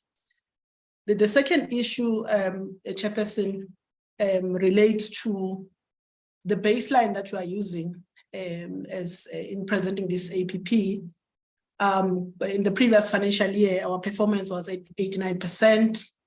We could not achieve on some of the targets because of the POPIA Act that restricted us from accessing some information we needed from universities. And I think that issue has already been addressed in the current APP, because I think when we were setting up our targets, we could not anticipate that restriction. But I think moving forward, the manner in which we set our targets has been attended to.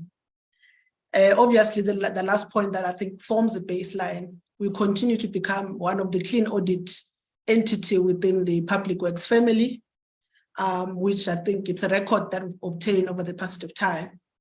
And I think the committee members have been posing this question since some of us joined the organization to say, yes, we might be achieving on the clean audit, but how about ensuring that issues of transformation, issues of changing the face of this profession becomes a reality. And I think that's really what we're beginning to focus on.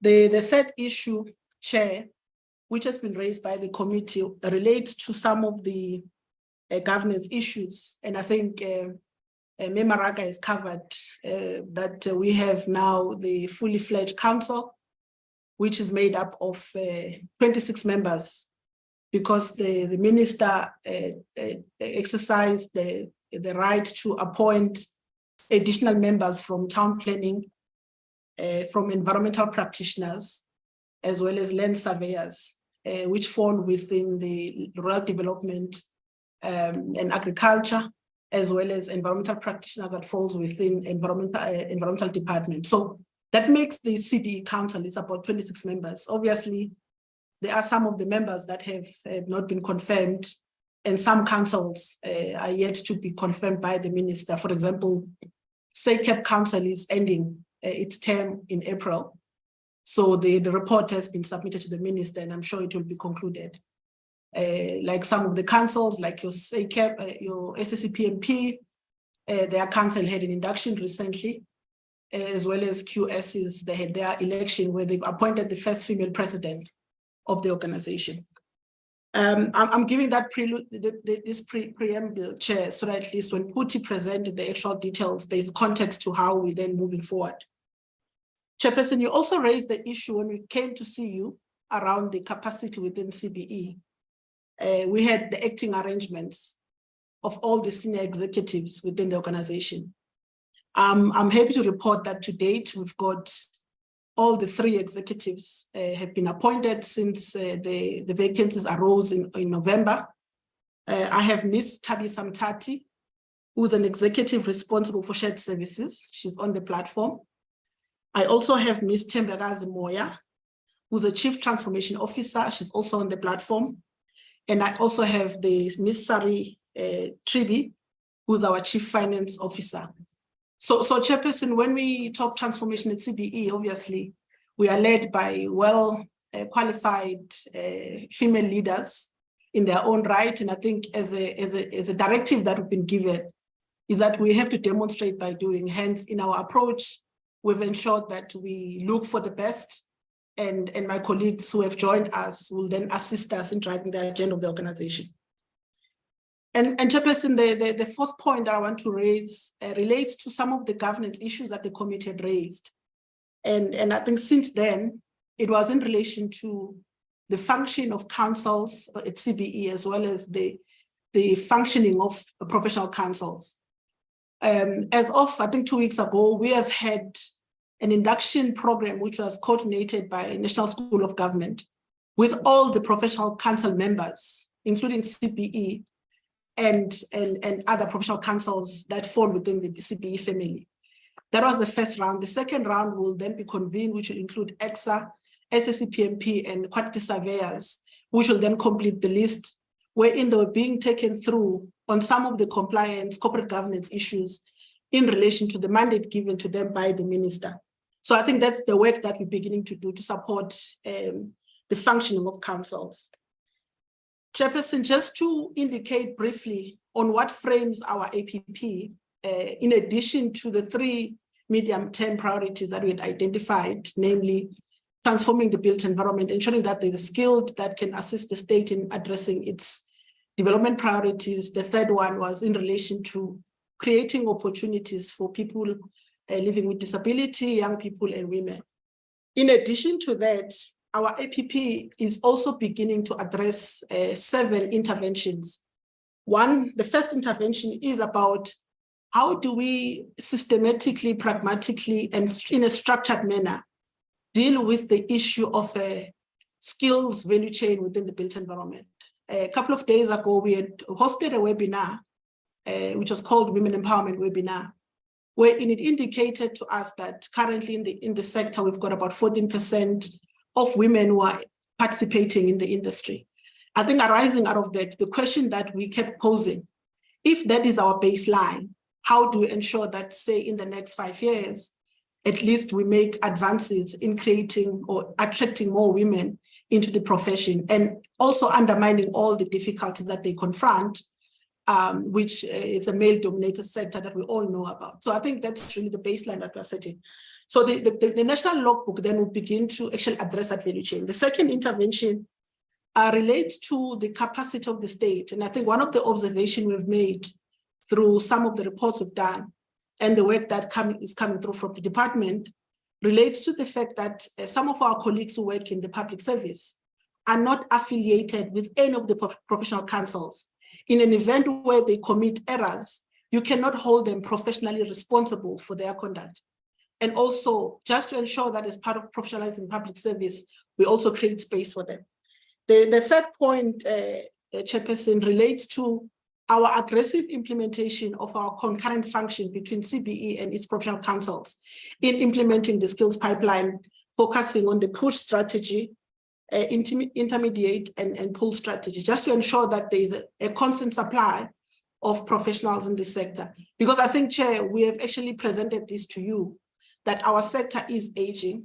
Fast forward in the next 15 years, we might have difficulties if we don't unblock the challenges that candidates are struggling with to ensure that we augment the capacity for the next 10 years. The last 2 points or last 3 points relate to the transformation forums that we have created to ensure that the industry is able to discuss issues that affect them and we're able to process them properly through the departmental channels. And the last one, which I think they are interlinked, is the issue of the sector, transformation sector codes for the built environment. And one of the observations, which I think is also stated in the professionalization framework of the public service, is the issue of codes of conduct for the built environment professionals in tackling issues of corruption and unethical conduct on what we do. So, Chairperson, just as I round off before I hand over to Puti, in addressing all of these issues that I've raised, the Chairperson of the portfolio of the Council will be signing what we call compact with the professional councils, wherein we'll agree on the baselines that we as the sector commit to: 1, change the face of the profession; 2, ensure that the gender disparities that we see are also attended to; and 3 is to ensure that we create opportunities for young people in the sector. But obviously that charter will be, or that compact will be framed around key set of deliverables. That might not necessarily be in the APP, but I think what we'll do as we come to report to the portfolio committee is to report on the intervention that we as a sector, we are actually implementing collectively. And lastly, Chair, it's just to appraise the committee on the work we are doing in support of the Eastern Seaboard development, together with CETA and NISA and CIDB as part of Skills Revolution. And I think it's important for the committee to be aware that as the professionals in the built environment, we are also contributing in terms of ensuring that that development becomes a success. Chairperson, let me stop there, and then I'll allow Put to then take us through the presentation. And thank you very much, Chairperson.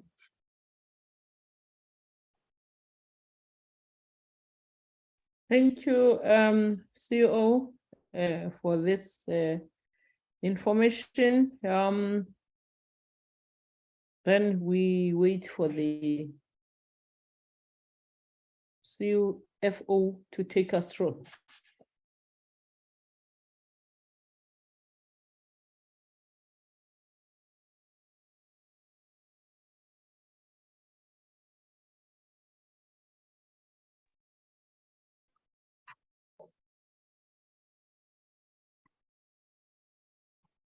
Good afternoon, Chairperson. I'm not sure why the president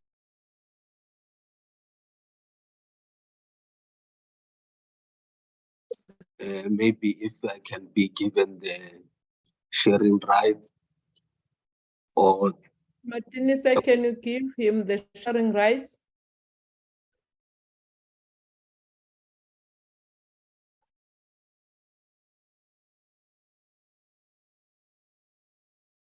Do you have them now, Ms. Martinez?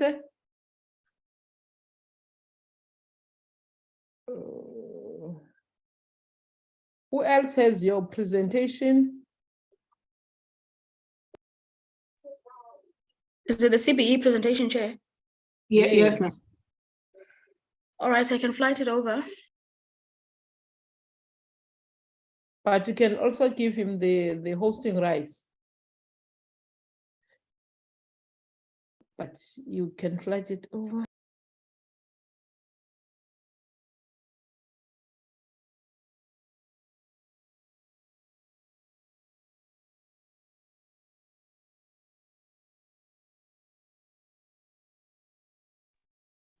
Okay, I've granted sharing rights to Dr. Mieza, Chairperson.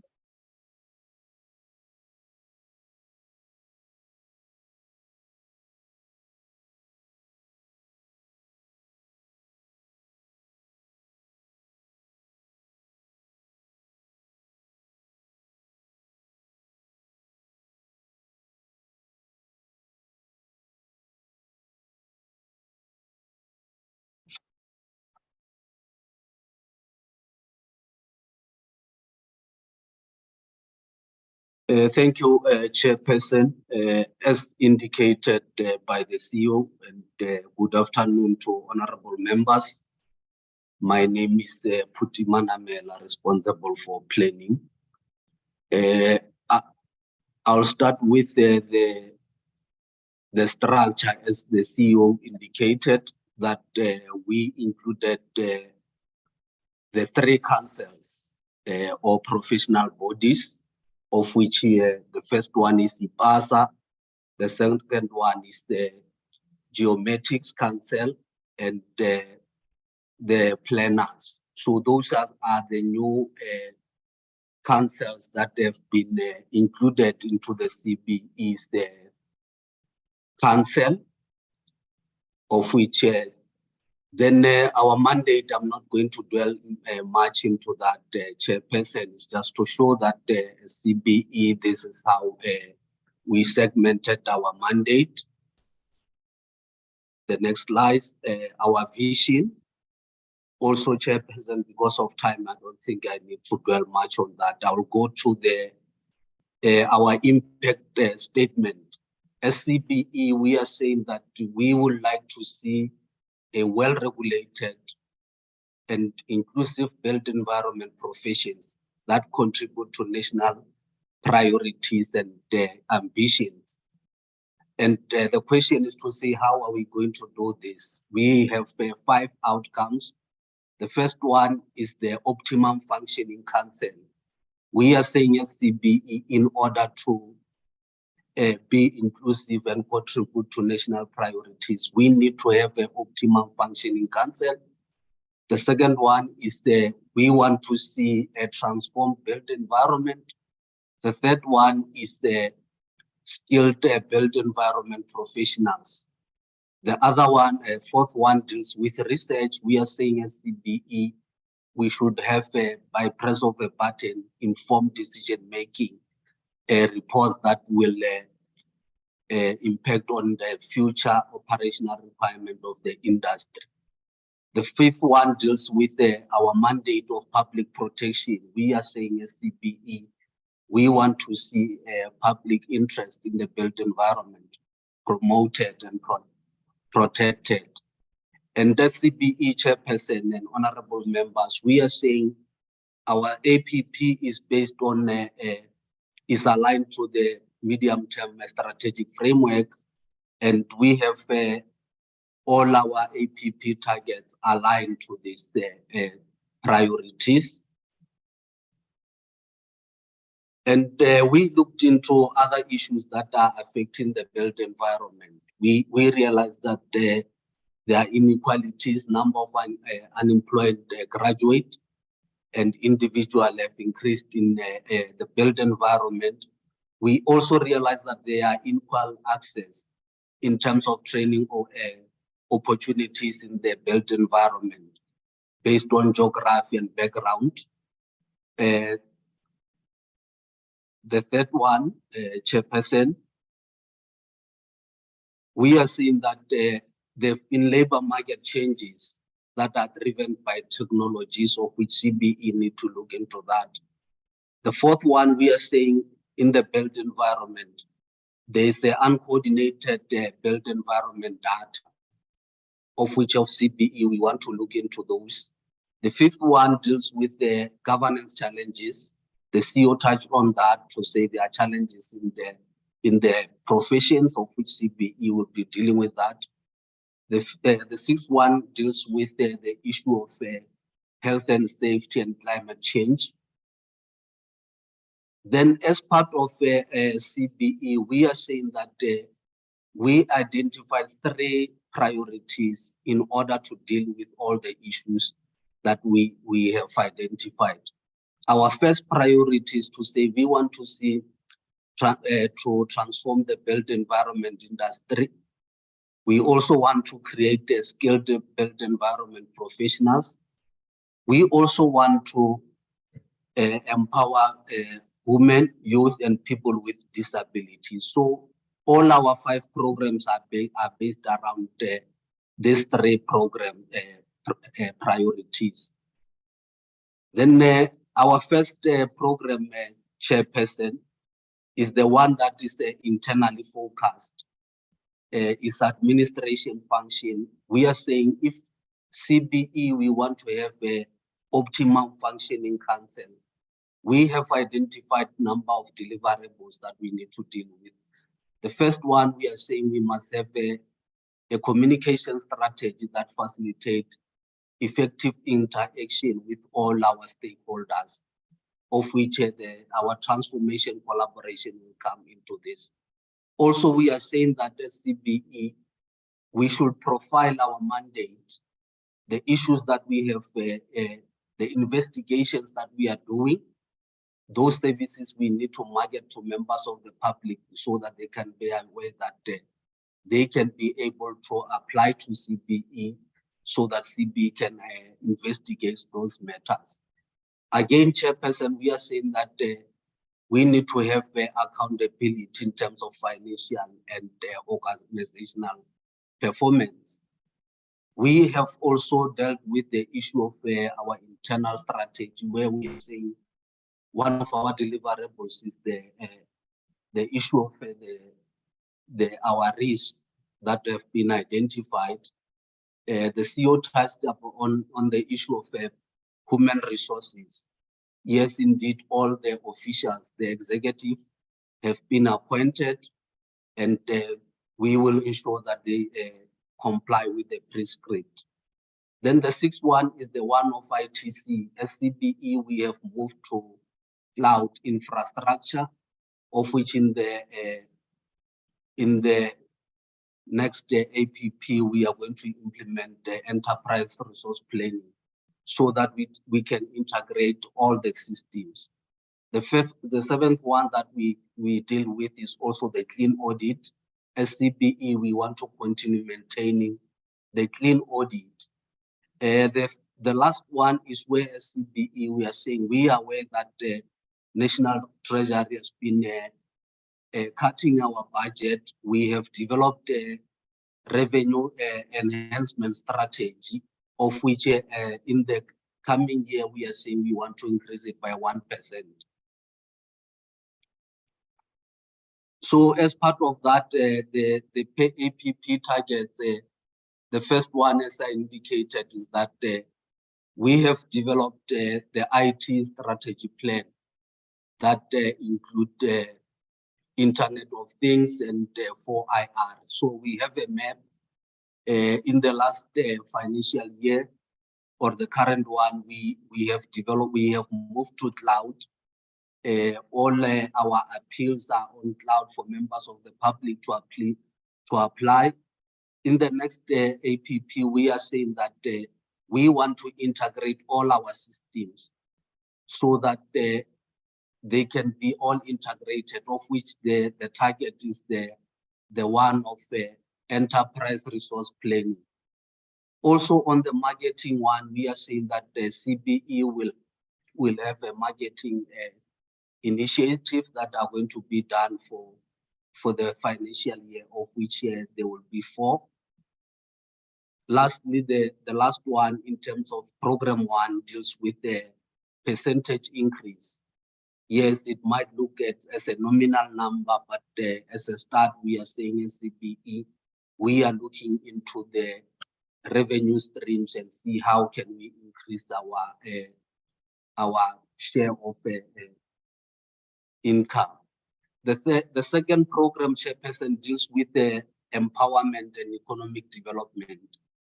We as CBE, we realize that the issue of female and the youth in the built environment are not catered for. So based on the percentage of 14% female in the built environment, as CBE, we came with some of the program where we are saying we want to start a program of supporting the involvement of women in enterprises development in the built environment.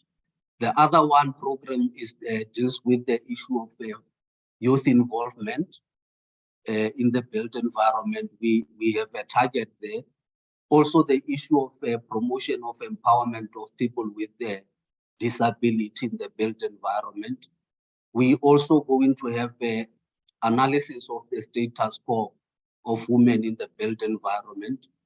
We also want to see how does the built environment professions deals with the integrated development of women in the built environment.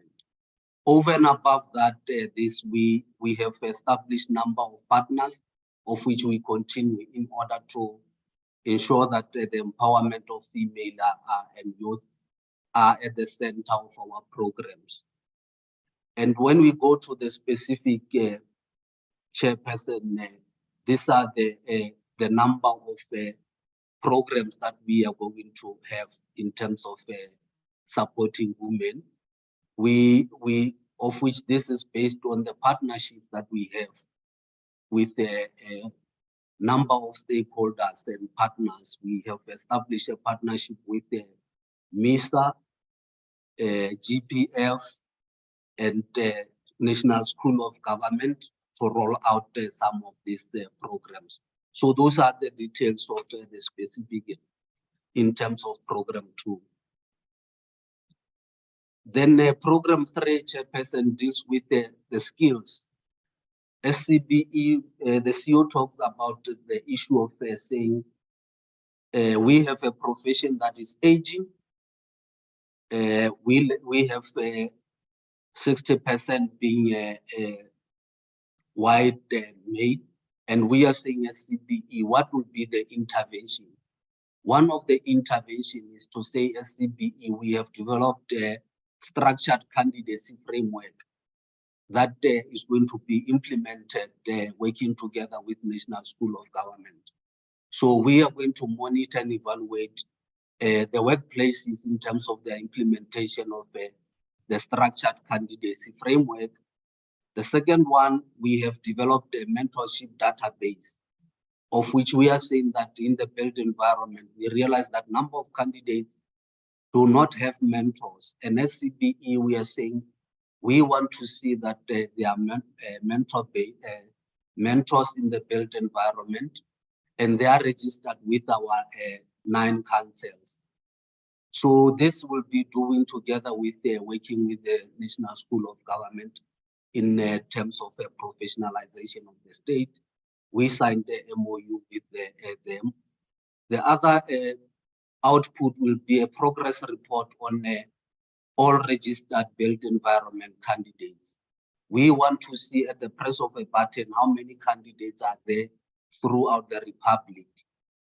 The other one that we want to do is to working with the Department of Public Works. We are going to have a career awareness initiatives in order to implement the skills pipeline framework. The other one where we are saying we have realized that number of students, especially in the universities of technologies, are not given the chance to complete their studies because they lack experiential training. So we came with the will, of which we have partnership with University of Technologies, to place these candidates so that they can finalize their degrees and get the necessary qualifications. We will be also working with CIDB. We know that CIDB have skills for infrastructure delivery standards that require a company to set certain percentage. We as CBE will work with the CIDB in order to monitor that skills grant is being implemented. Also, overall, as CBE, we are saying we will facilitate and support candidates attending built environment interviews and assessment. So that is the last one. These are just the numbers to say they will be at the district levels. I won't go into details into that. The fourth one, Chairperson, deals with the research. As CBE, we are saying that we want to be at the position where when you want any research information in the built environment, we should be able to provide that, of which we have started with the knowledge hub that we are busy implementing. So we are saying the first report that will be coming out of this is the report on the state of skills in the built environment, especially in terms of the local government and the public sector. We will be able to produce this research report come the end of the financial year. The other one is just the publications on matters affecting the built environment. We will be advocating for that policy matters that will be published in the Knowledge Hub. The other one deals with policy briefs. Last year, we have been able to submit our displeasure in terms of the procurement bill, to say the way we procure as the built environment profession is not necessarily as the same as other entities. So we are saying as built environment, we will continue with coming with policy briefs to inform built environment on issues that are impacting us. We have also said we will identify policies and legislations that impede infrastructure delivery and transformation, and also propose changes to that. Lastly, Chairperson, as I said, that we will have a knowledge hub that will deal with those.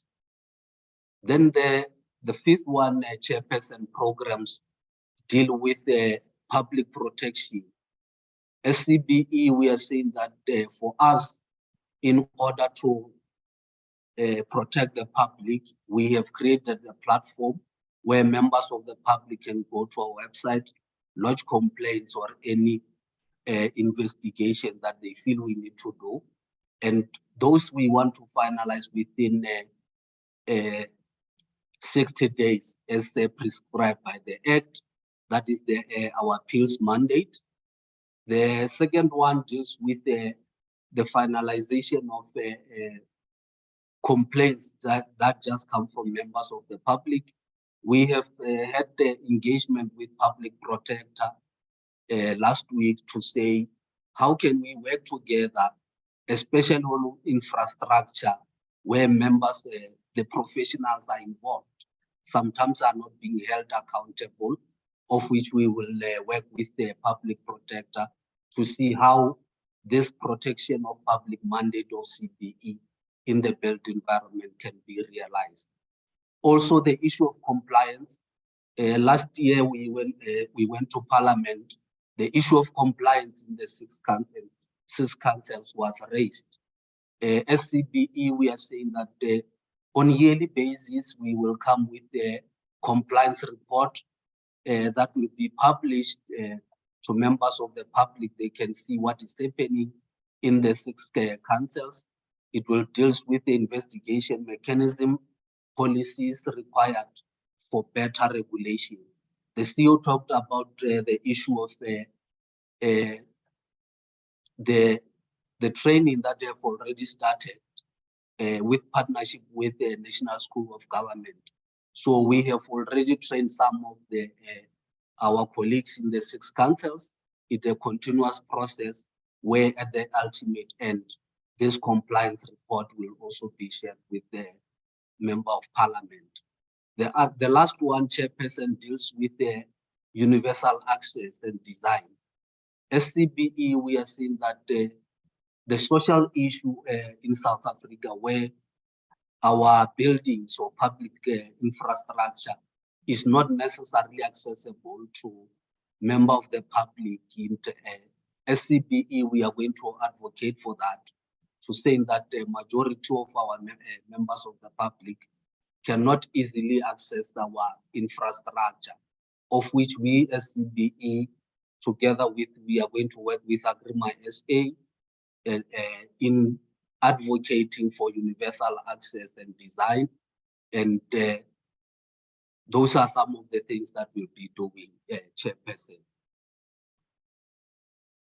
I will hand over to the CFO just to give the overall budget. Thank you. Thank you, Honourable Chairperson and Honourable Members. I'd like to present the CBE's medium-term expenditure framework estimates that have been tabled in Parliament as well.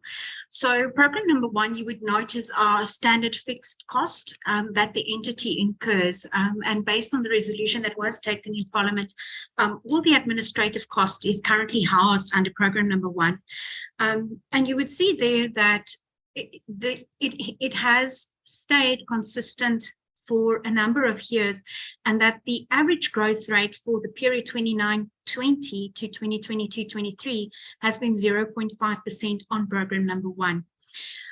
You would also note that in program number 2, which is empowerment and economic development, which basically houses the transformation budget of the CBE, you'll see that the approved budget there currently is sitting in the vicinity of about 2 million rand year on year, and that on program number 3, professional skills and capacity development, there the average allocation for that specific target is currently sitting at 2.9 million rand for the 2023-2024 year.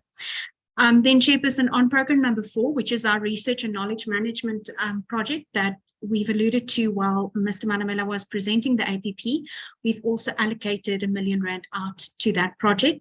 While on program number 5, which is public protection policy and legislation, we've allocated 2 million rand. Now, Chairperson, you will note that the CBE overall has actually shrunk its budget with 1.4% in the historic time frame, and that currently we are forecasting a growth rate of mere 3.1% on our overall budget, Chairperson.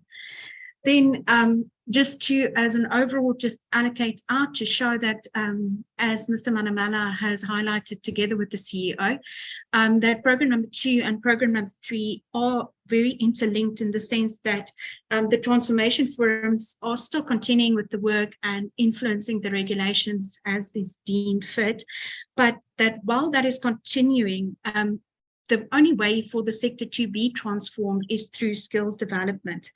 And it's one of the major inputs into transformation. So in total for both program number 2 and program number 3, we've allocated out 9.3% of the overall budget. Please note that this does not include the employee expenditure on that programs as well. If you do include the employee expenditures, you will see a percentage sitting there of over 9 to 10% year on year on those 2 programs. Then, Chairperson, just as the CEO also highlighted, under program number 5, the governance issues in the professional councils has really imposed the financial pressure, specifically on program number 5, relating to public protection policy and legislation. Here we have undertaken to train the boards of the professional councils to try and alleviate some of the issues that they've been experiencing there on governance issues. Then, Chairperson, if we could just move on to the next slide, please. Chair, as I've alluded to there, you'll see that the CBE currently is a regulator, which means that the majority of our funds does come from the fiscus. And we're currently sitting with a 0.5% increase on our budget from 2022-2023 to 2023-2024. This is necessitated for us to plan more thoroughly with the resources that we have available, but then also to make sure that the CBE's mandate is still delivered on while protecting the interests of the public. Then, Chairperson, you would note that we've, on our goods and services there, had a decrease of 7.5% of our overall expenditure. And this is mainly attributable to the fact that we are now leasing a lot smaller office space to try and alleviate some of the cost pressures that the CBE has been facing. So, Chairperson, overall, the current budget that the CBE has for the 2023-2024 financial year is 58.7 million rand, of which 54.7 million rand of that 58 is received from government grant, which equates to 93% of our income.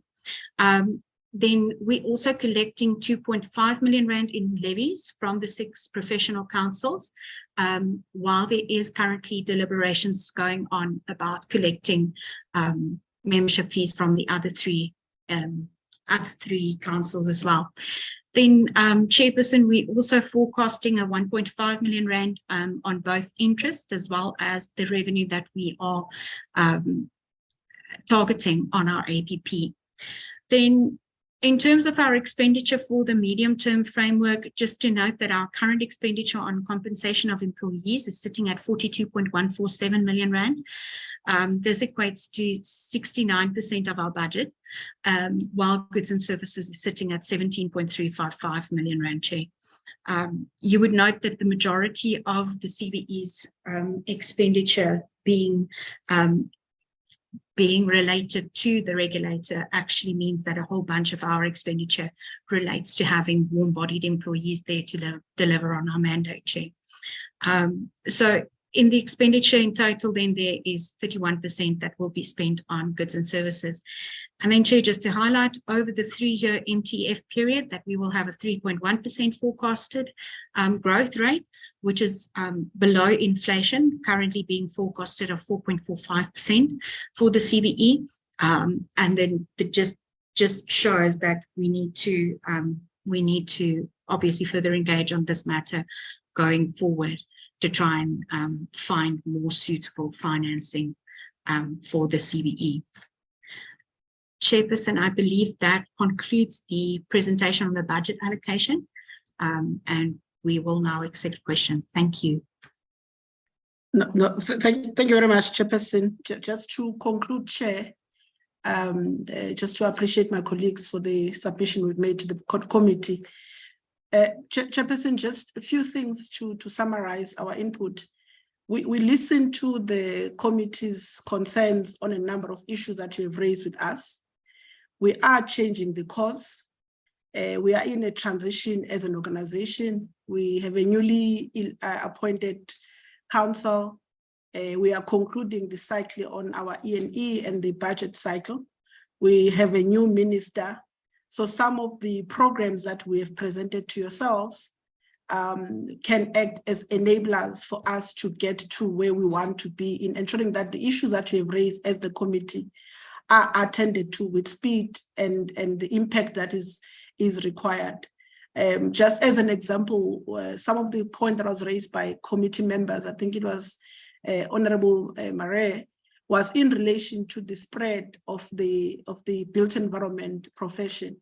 We have engaged with Walter Sisulu University currently with a view of assisting them in, together with our professional councils, to envision the built environment of the future for that particular region. We also had engagement with Mpumalanga University because in Mpumalanga, we of the view that as councils, we should be able to create a platform for young people to access these qualifications that we offer as a sector. Equally so, building on the work that was started by EXA, wherein they've started together with the University of Zululand, a built environment or engineering faculty in the university, we continue to work with them to support them. So that's really some of the work that we are doing, which might not be APP related in nature, but I think for the benefit of the committee, it is important that we appraise you on some of these areas of work that we are doing. And when the time is right, we should be able to bring those reports to yourselves as committee members, so that at least you also have the similar picture on what we're trying to do to increase the footprint of the built environment in this country, but ultimately to ensure that the sector is able to assist government in implementing its developmental program. Thank you very much, Chairperson. I will hand over to you. Thank you, CEO. Thank you for the presentation that has been done by your team. I now invite honorable members to comment and raise questions on this. So far, it's Honorable Hicklin that I can see. Over to you, Honorable Hicklin. Thank you so much, Chair. I am a little concerned about time constraint because the meeting was supposed to have finished at 12:50 and I have another meeting to go to as well. Honourable Graham Murray has already left. But let me start off by saying thank you for the presentation. And I am a little concerned about the inclusion of environmental assessment assessors, geomatics, and the planners into the CBE. And the reason I'm saying this is that although these bodies form part of the ambit of the scope of the built environment, they are not qualified built environment professionals, and this worries me ever so slightly. But let me get onto the actual presentation itself. My slide numbers are a little different from yours, so I'll try and be as specific as possible. Where you're talking about the empowerment and the building up and securing of new people into the built environment professions, you speak about school leavers and looking at schools that are involved or that you are targeting for the promotion of the built environment. The concern that I have is twofold. First of all, if you are targeting schools, are you not going into the purview of the Department of Basic Education? And I know this is a discussion that we've had on numerous occasions, but I'm now actually pinning myself to the mast by saying, is this not a bit of an overreach? I accept the fact that the built environment professionals need to be marketed to school leavers or to children who are still in school, but should that not be the purview of the Department of Basic Education or Higher Education? That being said, can we get a breakdown of schools to whom the CBE has been marketed and on what kind of level have they been targeted and what kind of presentation has been given to them? Similarly, this has been reiterated on slides 21 and 22. On slide 24, where we look at research, in the previous APP and in the previous year end that we dealt with last year, I think it was in September or so, Dr. Miezi, it was your first encounter with me, and I think it was a little bit of a baptism of fire. We spoke about the lack of research and economic research and development that had been done, and the lack of research and policies that had been undertaken by the CBE over a number of years, and a lack of policy and knowledge management. Now we're talking about a concentration on transformation as being the primary center for the CBE. What knowledge management programs and research will you be focusing on in this year? And what details can you give me of who will be responsible for these reports and who will be responsible for monitoring of these programs? You also look at public protection. You said in program 5, I think it was. Program 4 was research and knowledge management, and the key deliverables is what I was referring to in the last lot. When we talk about public protection policy and legislation, I'm very interested in this because you must be sensitive to the rights of those against whom cases are lodged with the CBE. Whether they are individuals, whether they are entities, they must be protected against harassment, and they must be heard equitably, and they must be heard independently. There have been cases in recent years where the independence of the investigation has to be called into question. And if the independence of the investigation is not guaranteed, it makes a total mockery of the vision that you are so advocating, that key deliverables will be achieved and they will be open, honest, and transparent. We have to make sure that the CB is totally transparent and that they advocate not only for the entities that you represent, but for the individuals who lodge complaints. You say that you have an open book approach and you have an open approach that people can lodge their disputes online. How can you guarantee that those disputes will be independently, honestly, and transparently evaluated and looked at in the interests of all built environment professionals? Because I know for a fact that wasn't the case that happened last year. Many built environment professionals feel totally marginalized because of this, and because they believe that the processes are not free, fair, and equitable, and they feel that the system has failed them. We need to guard against this in years to come, because this is not what was felt in the years past. Going on to the actual allocations. In 2019, program 1, the administration, I don't have a problem with. Program 2, empowerment and economic development. Sorry, I've just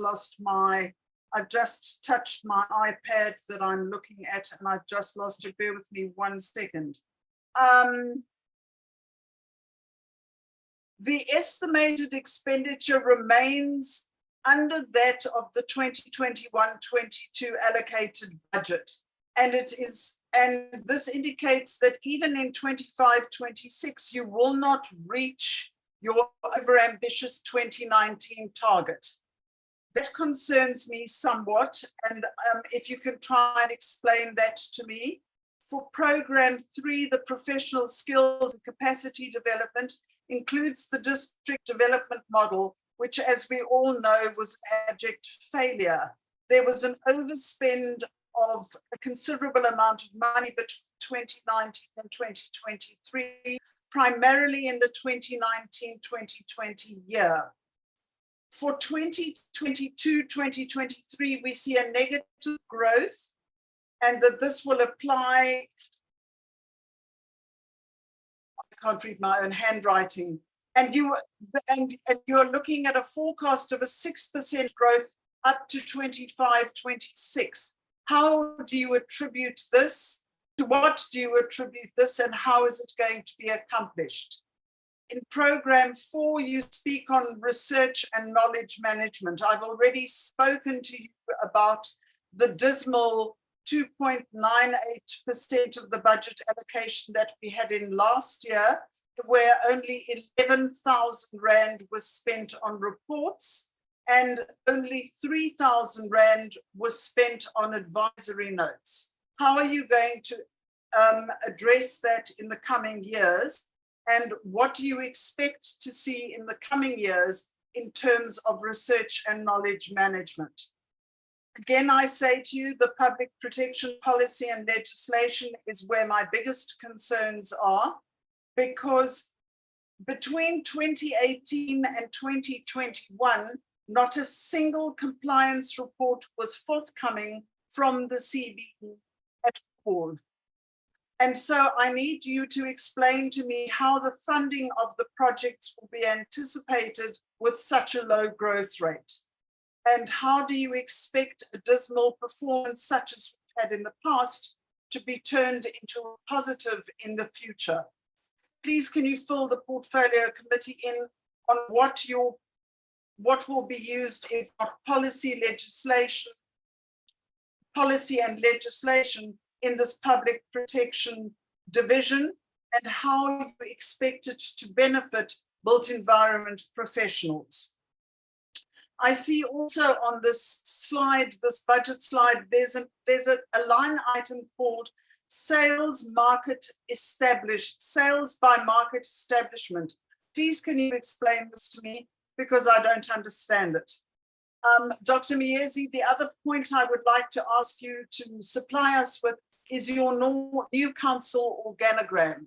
From what I am hearing and from what I see, a lot of the old council members of the CBE are no longer in council, for which I'm quite grateful, but I would really like to see the names of the new council members. One other question that I have, you spoke about all your records being held on the cloud. Where is the money coming from the cloud to pay for this cloud storage? And how is everything going to be monitored and evaluated if everything is held on a cloud? Because somebody has to monitor it and somebody has to evaluate it and somebody has to secure that information. I'll leave it there. Thank you so much, Chair.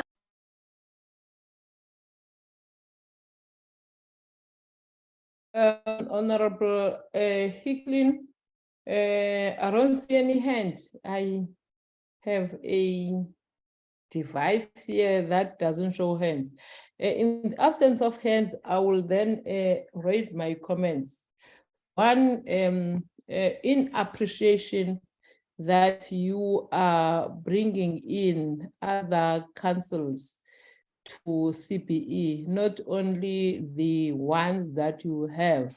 I think we need to applaud on that one, because it's through those the money that you collect from those councils that then you have your own revenue other than the allocations from the department.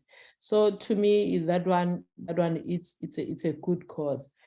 We have in several meetings as this portfolio committee, when we saw the profile of the members of those councils, and it has been dominated by white male members, and we raised the issue of transformation, that this environment or this industry, the built environment, it cannot always be white male dominated. We also need other races to come in, as we all know that we are a rainbow nation. I have seen that in the presentation that you have made today, in terms of your budget, is it program 2 or what? The one that you have indicated that you have made an increase in terms of your budget. I just want to check on my iPad. And you said that it will deal with transformation. Yeah, I think it's program 2 from 805 to 2.1 million. I think we need to say that that is seriously a good thing that you have done. But on policy and legislation, I think as much as that there is an increase in budget, but I think we need to see something there. Remember, we I think it has been said by the CEO in his opening remarks, saying that in many times you have engineers, whatever, that are not registered with the councils. We even said you need to start with the department itself, that all those that are said to be engineers in the Department of Public Works and Infrastructure, they must register with the council. And another thing that we have heard from the councils itself, but I know that CIPD is ready with that. That they said that the CIPD Act is really not assisting, especially the blacks, yeah, the Blackstone architects, yeah, something like that. And we said that, no, it must be changed. And I understand that that is currently on course. So what I would like to ask, as much as I can see that you have increased your budget in terms of policy and legislation, what exactly are you doing when it comes to many of those, all those that are supposed to belong in these councils that are not registered with the councils? What are you doing? Is there any policy that you are developing that forces everyone? For example, where I'm coming from, education, if you are a teacher, you are compelled to register with SACE. Compelled, it's compulsory. So why is it not compulsory when it comes to built environment, that whatever field that you are in, if there is a council for that field, you then need to be registered. So by that, you can then have more revenue when more people are registered those council. So that is my comment on this. Any other comment, members? Because I can't see your hands. In the absence, again, can you deal with that, No. honorable members? No, Chair. I will come back to you, Honorable Jobo. Honorable members, as you all know, that we're supposed to be in the house at 1500, and we have Agrement SA that has not yet presented. So we sincerely apologize that we won't entertain in this meeting engage with Agrement SA. I know that the chair of the board and the management of Agrement has been here since we started this meeting, but looking at the time, and we still have to travel to where the sitting will be, as it is a physical sitting. It won't be fair for us to deal with Agrement SA. So Agrement SA, we will also taking you to next week, Wednesday, to be part of the 2 entities that we'll be dealing with. Sincere apologies for that. Honorable Jabo.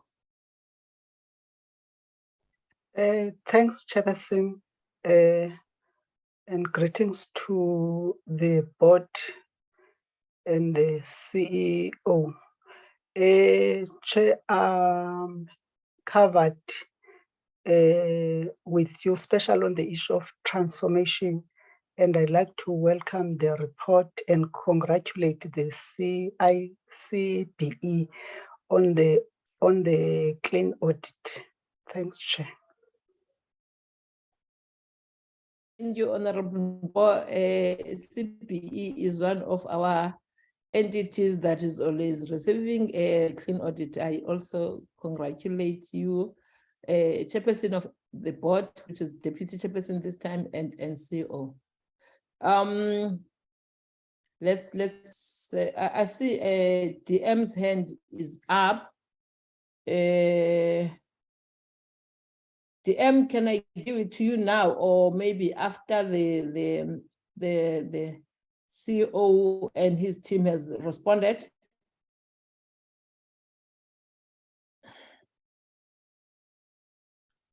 Okay, DM will. It's fine, Chair. Sorry, Chair. It's fine. I think that my hand went up by mistake, but I will come in after they have responded. Sorry, Chair. Okay. Thank you, TM. Over to you, Dr. Mieza. No, thank you very much, Chair, for the questions. Chairperson, I will start with some of the questions and my colleagues will augment where I've omitted some. I think the profile of council members that were appointed by the minister will be provided to the portfolio committee members as requested. Chairperson, I think you've responded on our behalf on the inclusion of other professional councils. I think in the main, Chairperson, the rationale for us to welcome the SECPLAN, SHGC, and IAPASA as part of the CPE family. Let me use one example. Whenever there is a development, I'm sure portfolio members would have heard that there is always a remark that is made that there is a delay around a record of decision. And sometimes the environmental processes are misunderstood, not only by the public, but by professionals themselves. So for us in having IAPASA as part of the family, we think it can assist us in having an advocacy role in ensuring that when development starts, the environmental processes are also part of the process at the beginning. I think the issue of land surveying, it makes sense because the work that we do relates to land. So from a practical point of view, while the Act has not been amended to officially welcome them in the family, but we thought it's a progressive move to accommodate the three professions within the CPE. There has been approaches that we've actually had from the asset management colleagues, I think post the Parliament incident. And then I think the issue of asset managers, it's an area which together with the department, we are engaging on how best do we deal with a particular issue, on whether it becomes a standalone council or it forms part of one of the council, be it construction managers or any other within the family. So I think, Chair, that's really the approach I adopted. The second issue, I think my colleagues will attend to, but I think if you remember, Chair, when we came to the committee last year, we indicated that we went to 87 schools in the previous round. And I think our view was that if you counted the number of days visiting 87 schools, it might be cumbersome and time consuming. As such, we have then adopted together with the department, Tombeni's team, is to have a broader engagement using a DDM model as a framework targeting previously disadvantaged areas where we do profiling of the profession, working with our professional council. So this is the work that we are doing. Currently, we are embarking on this program. So it was halted when there was a change of the executive leadership. So once we brief the minister and the DM, I think we should be able to kickstart the process. In terms of working with the education department, it is a joint partnership between the professional bodies, CPE and higher education, as well as education department in general, to profile the profession. So we are doing this together with them. The third issue, Chair, I think it relates to the policies that we want to bring to the fore. Chairperson, I think if you look at the professionalization framework, talks about key policy interventions that must be made in realizing the professionalizing the sector. One, it says as part of the implementation of the framework, all professionals in the built environment must have an indicator in their performance agreement that talks about mentorship. It is in the framework that was approved by Cabinet. The second issue, it talks about a compulsory registration of public servants, like Chairperson you're raising. I think it's a point that we are advancing to our colleagues, that for one to practice as a teacher, you need to register. And I think it cannot be an exception that our colleagues in the industry do not want to affiliate with the professional council. And I think there is also a revenue issue that we can generate, but I think we're not driven by that. We are driven by the issue of ensuring that we drive the issues of ethics and good behavior by our colleagues who are custodian of public infrastructure and the public purse. So it cannot be correct that colleagues who are assigned huge responsibility by the state to drive infrastructure project are not affiliated with any of the professional bodies. And I think that's really where we're coming from, Chairperson. And the issue codes of conduct that we think we want to implement. And also there is an issue that around the policy. I mean, if you look at the framework itself, which I think there's another policy work that we are busy developing together with the professional councils, it talks about consistency in terms of the registration timelines. It talks about that. It says, once a candidate has completed education at a university, after 3 years having been exposed to practical work in the field, they must be deemed competent. And I think if you read how professional councils individually have different timelines to award the professional registration of different members. And I think that's where we want to engage with your XRs and your town planners and others to say there must be consistency in terms of how we deal with professional registration without compromising the quality of the profession. The last 2 points that I want to raise, Chair, we also acknowledge that the issue of PR registration is a peer recognition. Yes, one has to be exposed into different learning outcomes as a candidate, but ultimately it's a peer recognition. So one of the interventions that we want to put forward to the profession is that, yes, we acknowledge that peer recognition is important, exposure to the sector is important. However, we have to have a timeless registration or conversion rate of these professionals. Secondly, the amount of time it takes for a Black candidate to qualify as a PR vis-a-vis a white candidate, I mean, there's a disconnect. And I think that's something that we need to address, because our view is that the kinds of professionals we have in our database, be it at EXA or be it at the construction management or QSs, must match the demographics of the country. And currently it doesn't, Chairperson. And I think those are some of the policy proposals that we are making. Obviously, we're not the policy driver or generator. We have made a submission to the Department of Public Works on some of the policy propositions that we want to be assisted on. Obviously, working with the department, we should be able to develop those. The last 2 points, Chair, maybe before I hand over to my colleagues, relates to the research agenda.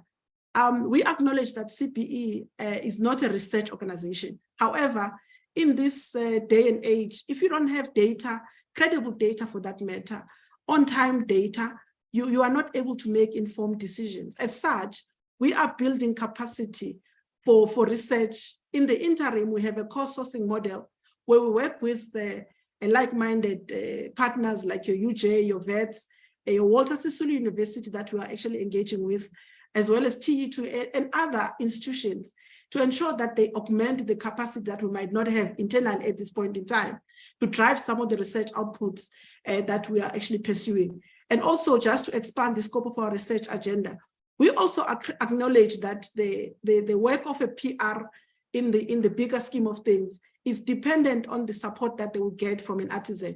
As such, we are extending our research agenda to include the work that ordinarily would have been done through CETA, and we are collaborating with CETA to pursue a common agenda when it comes to skills pipeline in the country, in the built environment. So if the committee agrees, we can share in writing, Chairperson, our research agenda and the outputs that we want to pursue as part of building the capacity, as well as knowledge management programs that we want to pursue as an organization, Chairperson. Chair, let me hand over to some of the colleagues who can then attend to some of the issues. But just lastly, Chair, is to confirm that as an appeals authority of the built environment, we have to protect the integrity of the appeals processes. And I think, Member Hickling, the points that you are raising are valid. Based on the lessons that we have in the past appeals that were submitted to CPE, we have ensured that we take lessons, and currently what we do as a way of feeding back to the industry, our appeals are made public. So when there's an appeal and a verdict, it's made public. So you can go to our website, you can see now we're beginning to post the decision that we've taken around different appeals. But we don't stop there, Chairperson. What we also do, we take some of the directives that the appeals committee would have made, be it on the interference by a human element during the processes, or improving on our policies, or some of the systematic issues that we must deal with on how we handle appeal. I think those are some of the lessons that we are implementing. But in the main, Chair, without a credible appeals process, I think our industry will collapse. So we'll protect that jealously, Chair, to ensure that the integrity is retained, to ensure that our members do not feel marginalized, and we support them where they feel aggrieved by some of the admin processes that we as administrators might be embarking on. Chair, let me just hand over to my colleagues. If there are any points that I've missed, then we'll then allow our Deputy Chair to conclude our submission to the committee. Thank you, Chairperson.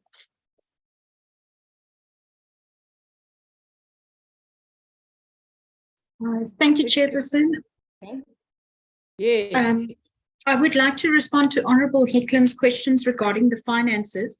Just to note that on the slides currently, we still have the outer year of 2019-2020 that relates to the previous strategic plan, where program number 2 was still in fact the skills and capacity development program, and program number 3. So all the programs moved down one program due to the split of transformation. So we split it, we excluded transformation from skills and capacity development to highlight just how important that specific target is for the CBE. So that is the result of what you would see there on the average growth of having a negative 41.8% on program number 2, and a positive of 122.7%, which is what Councillor Hicklin has actually queried on.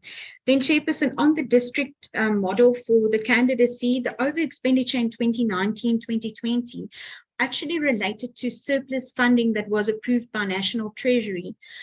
So the CBE, because we are currently working on a accrual basis of accounting, it means that we still need to account for that cost while the budget was in the prior year that Treasury had approved. So that is the reason for the over expenditure in 2019-2020, and then looking at the implementation of the district model in the current year. Then, Chairperson, on the research and knowledge management, as the CEO alluded to, currently we do have a project that will be focusing on research in the built environment in the current year that we have a partnership with CETA on, and that cost there is estimated currently to be a 1 million rand. So then on the sales by market establishment, while I was doing the presentation, I also did highlight that the sales by marketing establishment is actually the levies that the CBE is collecting. However, the allocation, there's no allocation line item for that specific item by National Treasury. And then on the card storage, just to note that that cost is actually covered for under program number 1, which is our administrative program for the move to cloud. We are currently funding it with the funds allocated in program number 1. And then I think I've covered all the finance related questions. Thank you, ma'am. Thank you. Any other additions?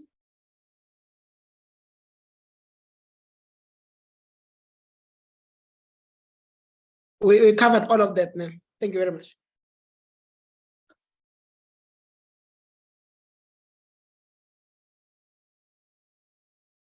Sorry, Chair, there was only one issue that wasn't covered from my side, and that was who is going to be in charge of the monitoring and the monitoring and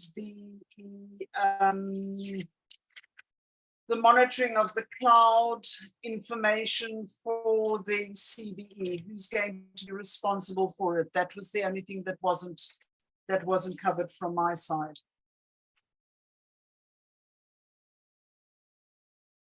Thank you, Honorable Hicklin. Dr. Mieza. Good day, Chairperson, and good day, honorable members. My name is Tabisa, the new shared services officer at CBE. Just to attend to Honorable Hicklin's question, The cloud services, we do have a governance framework, business continuity framework, which guides us on how to manage our cloud services. Currently, yes, it is an external service that has been provided by the one of the service providers that do offer cloud services. And yes, the POPIA Acts have been considered and how our cloud is managed. It is through our own internal policies, which are reviewed quarterly, and we report to the ARC committee through our ITC steering committee. I am not sure if that will be acceptable for Honorable to accept, or she needs details. I think that would be fine for the moment. I think as the program progresses, we would like more detailed, you know, a more detailed report on that monitoring and evaluation. But for the moment, it's okay. Thank you so much, Thabisa. Thank you, Honorable. Thank you, Honorable Hicklin. I don't know whether the deputy chair of the board would like to say some few words, and then we allow the deputy minister, then close the meeting. I think we running a little bit late. Okay, thank you very Deputy much. Chair, yes. Thank you very much, Honorable Chair and members.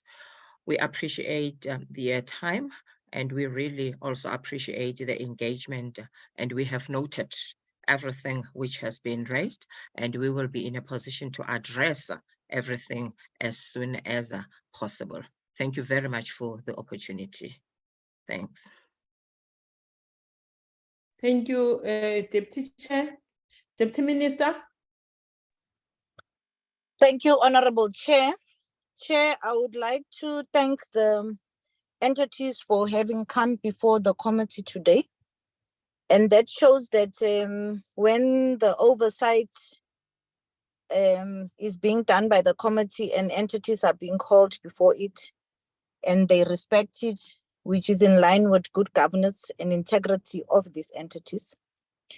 From our side, Chair, is that we have met the entities, the minister and myself, when we met the executives in the first round of us meeting. So they gave us we were given high-level presentations by the entities, and the minister requested that the entities then go and prepare fully fledged presentations, which they are yet to make to us. I will just highlight a comment that came from our side, Chair, was that these entities are doing great work, which is an integral part of us as DPWI, but that they are too disjointed and that they should actively activate their CEO's forum so that as much as each one is doing what they are good at, they do integrate so that we get a better product. Because our comment was that, yes, they're doing this, they're reporting on this, the work is good, we had our comments.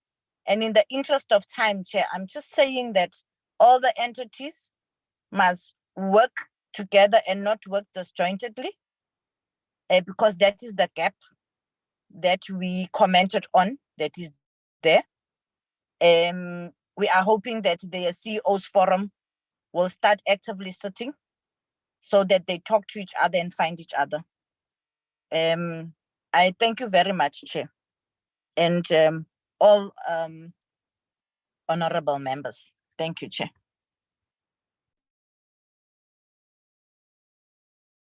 Thank you so much, DM, for those closing remarks.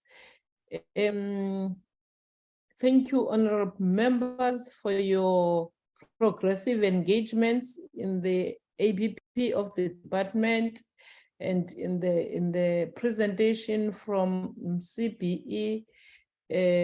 You always raise the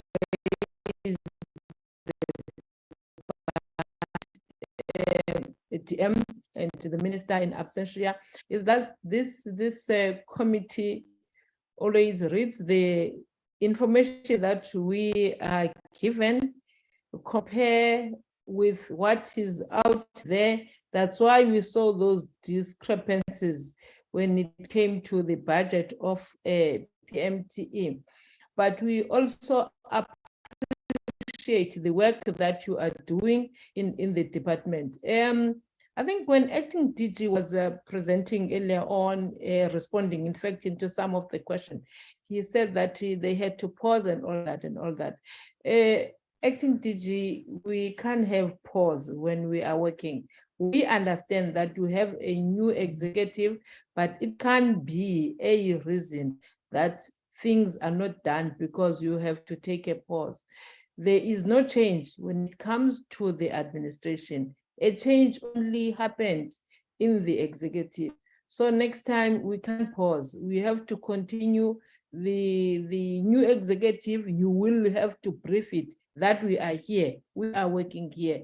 So the reality is that now, even as the portfolio committee, we have a challenge of time. We ought to have finished all these APPs and dealt with something else, but we had to respect your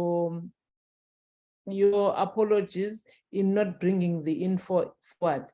But I think next time it can't be that we have to pause. We can't stop. People of South Africa are looking at us to ensure that we make you accountable. They are looking at the department to ensure that it delivers its mandate to the people of South Africa. Thank you again, DM and Minister, Acting DG and your team.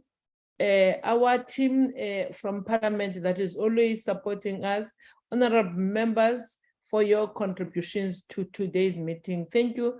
The meeting is adjourned. We will meet on Wednesday, honorable members, deal with the 3 entities and AG. So Wednesday is going to be a full day. Thank you. Meeting is adjourned. Thank you, Chair. Thank you, Chairperson. Thank you, Chair. Recording stopped. Thank you, Chairperson. Thank you, Chair.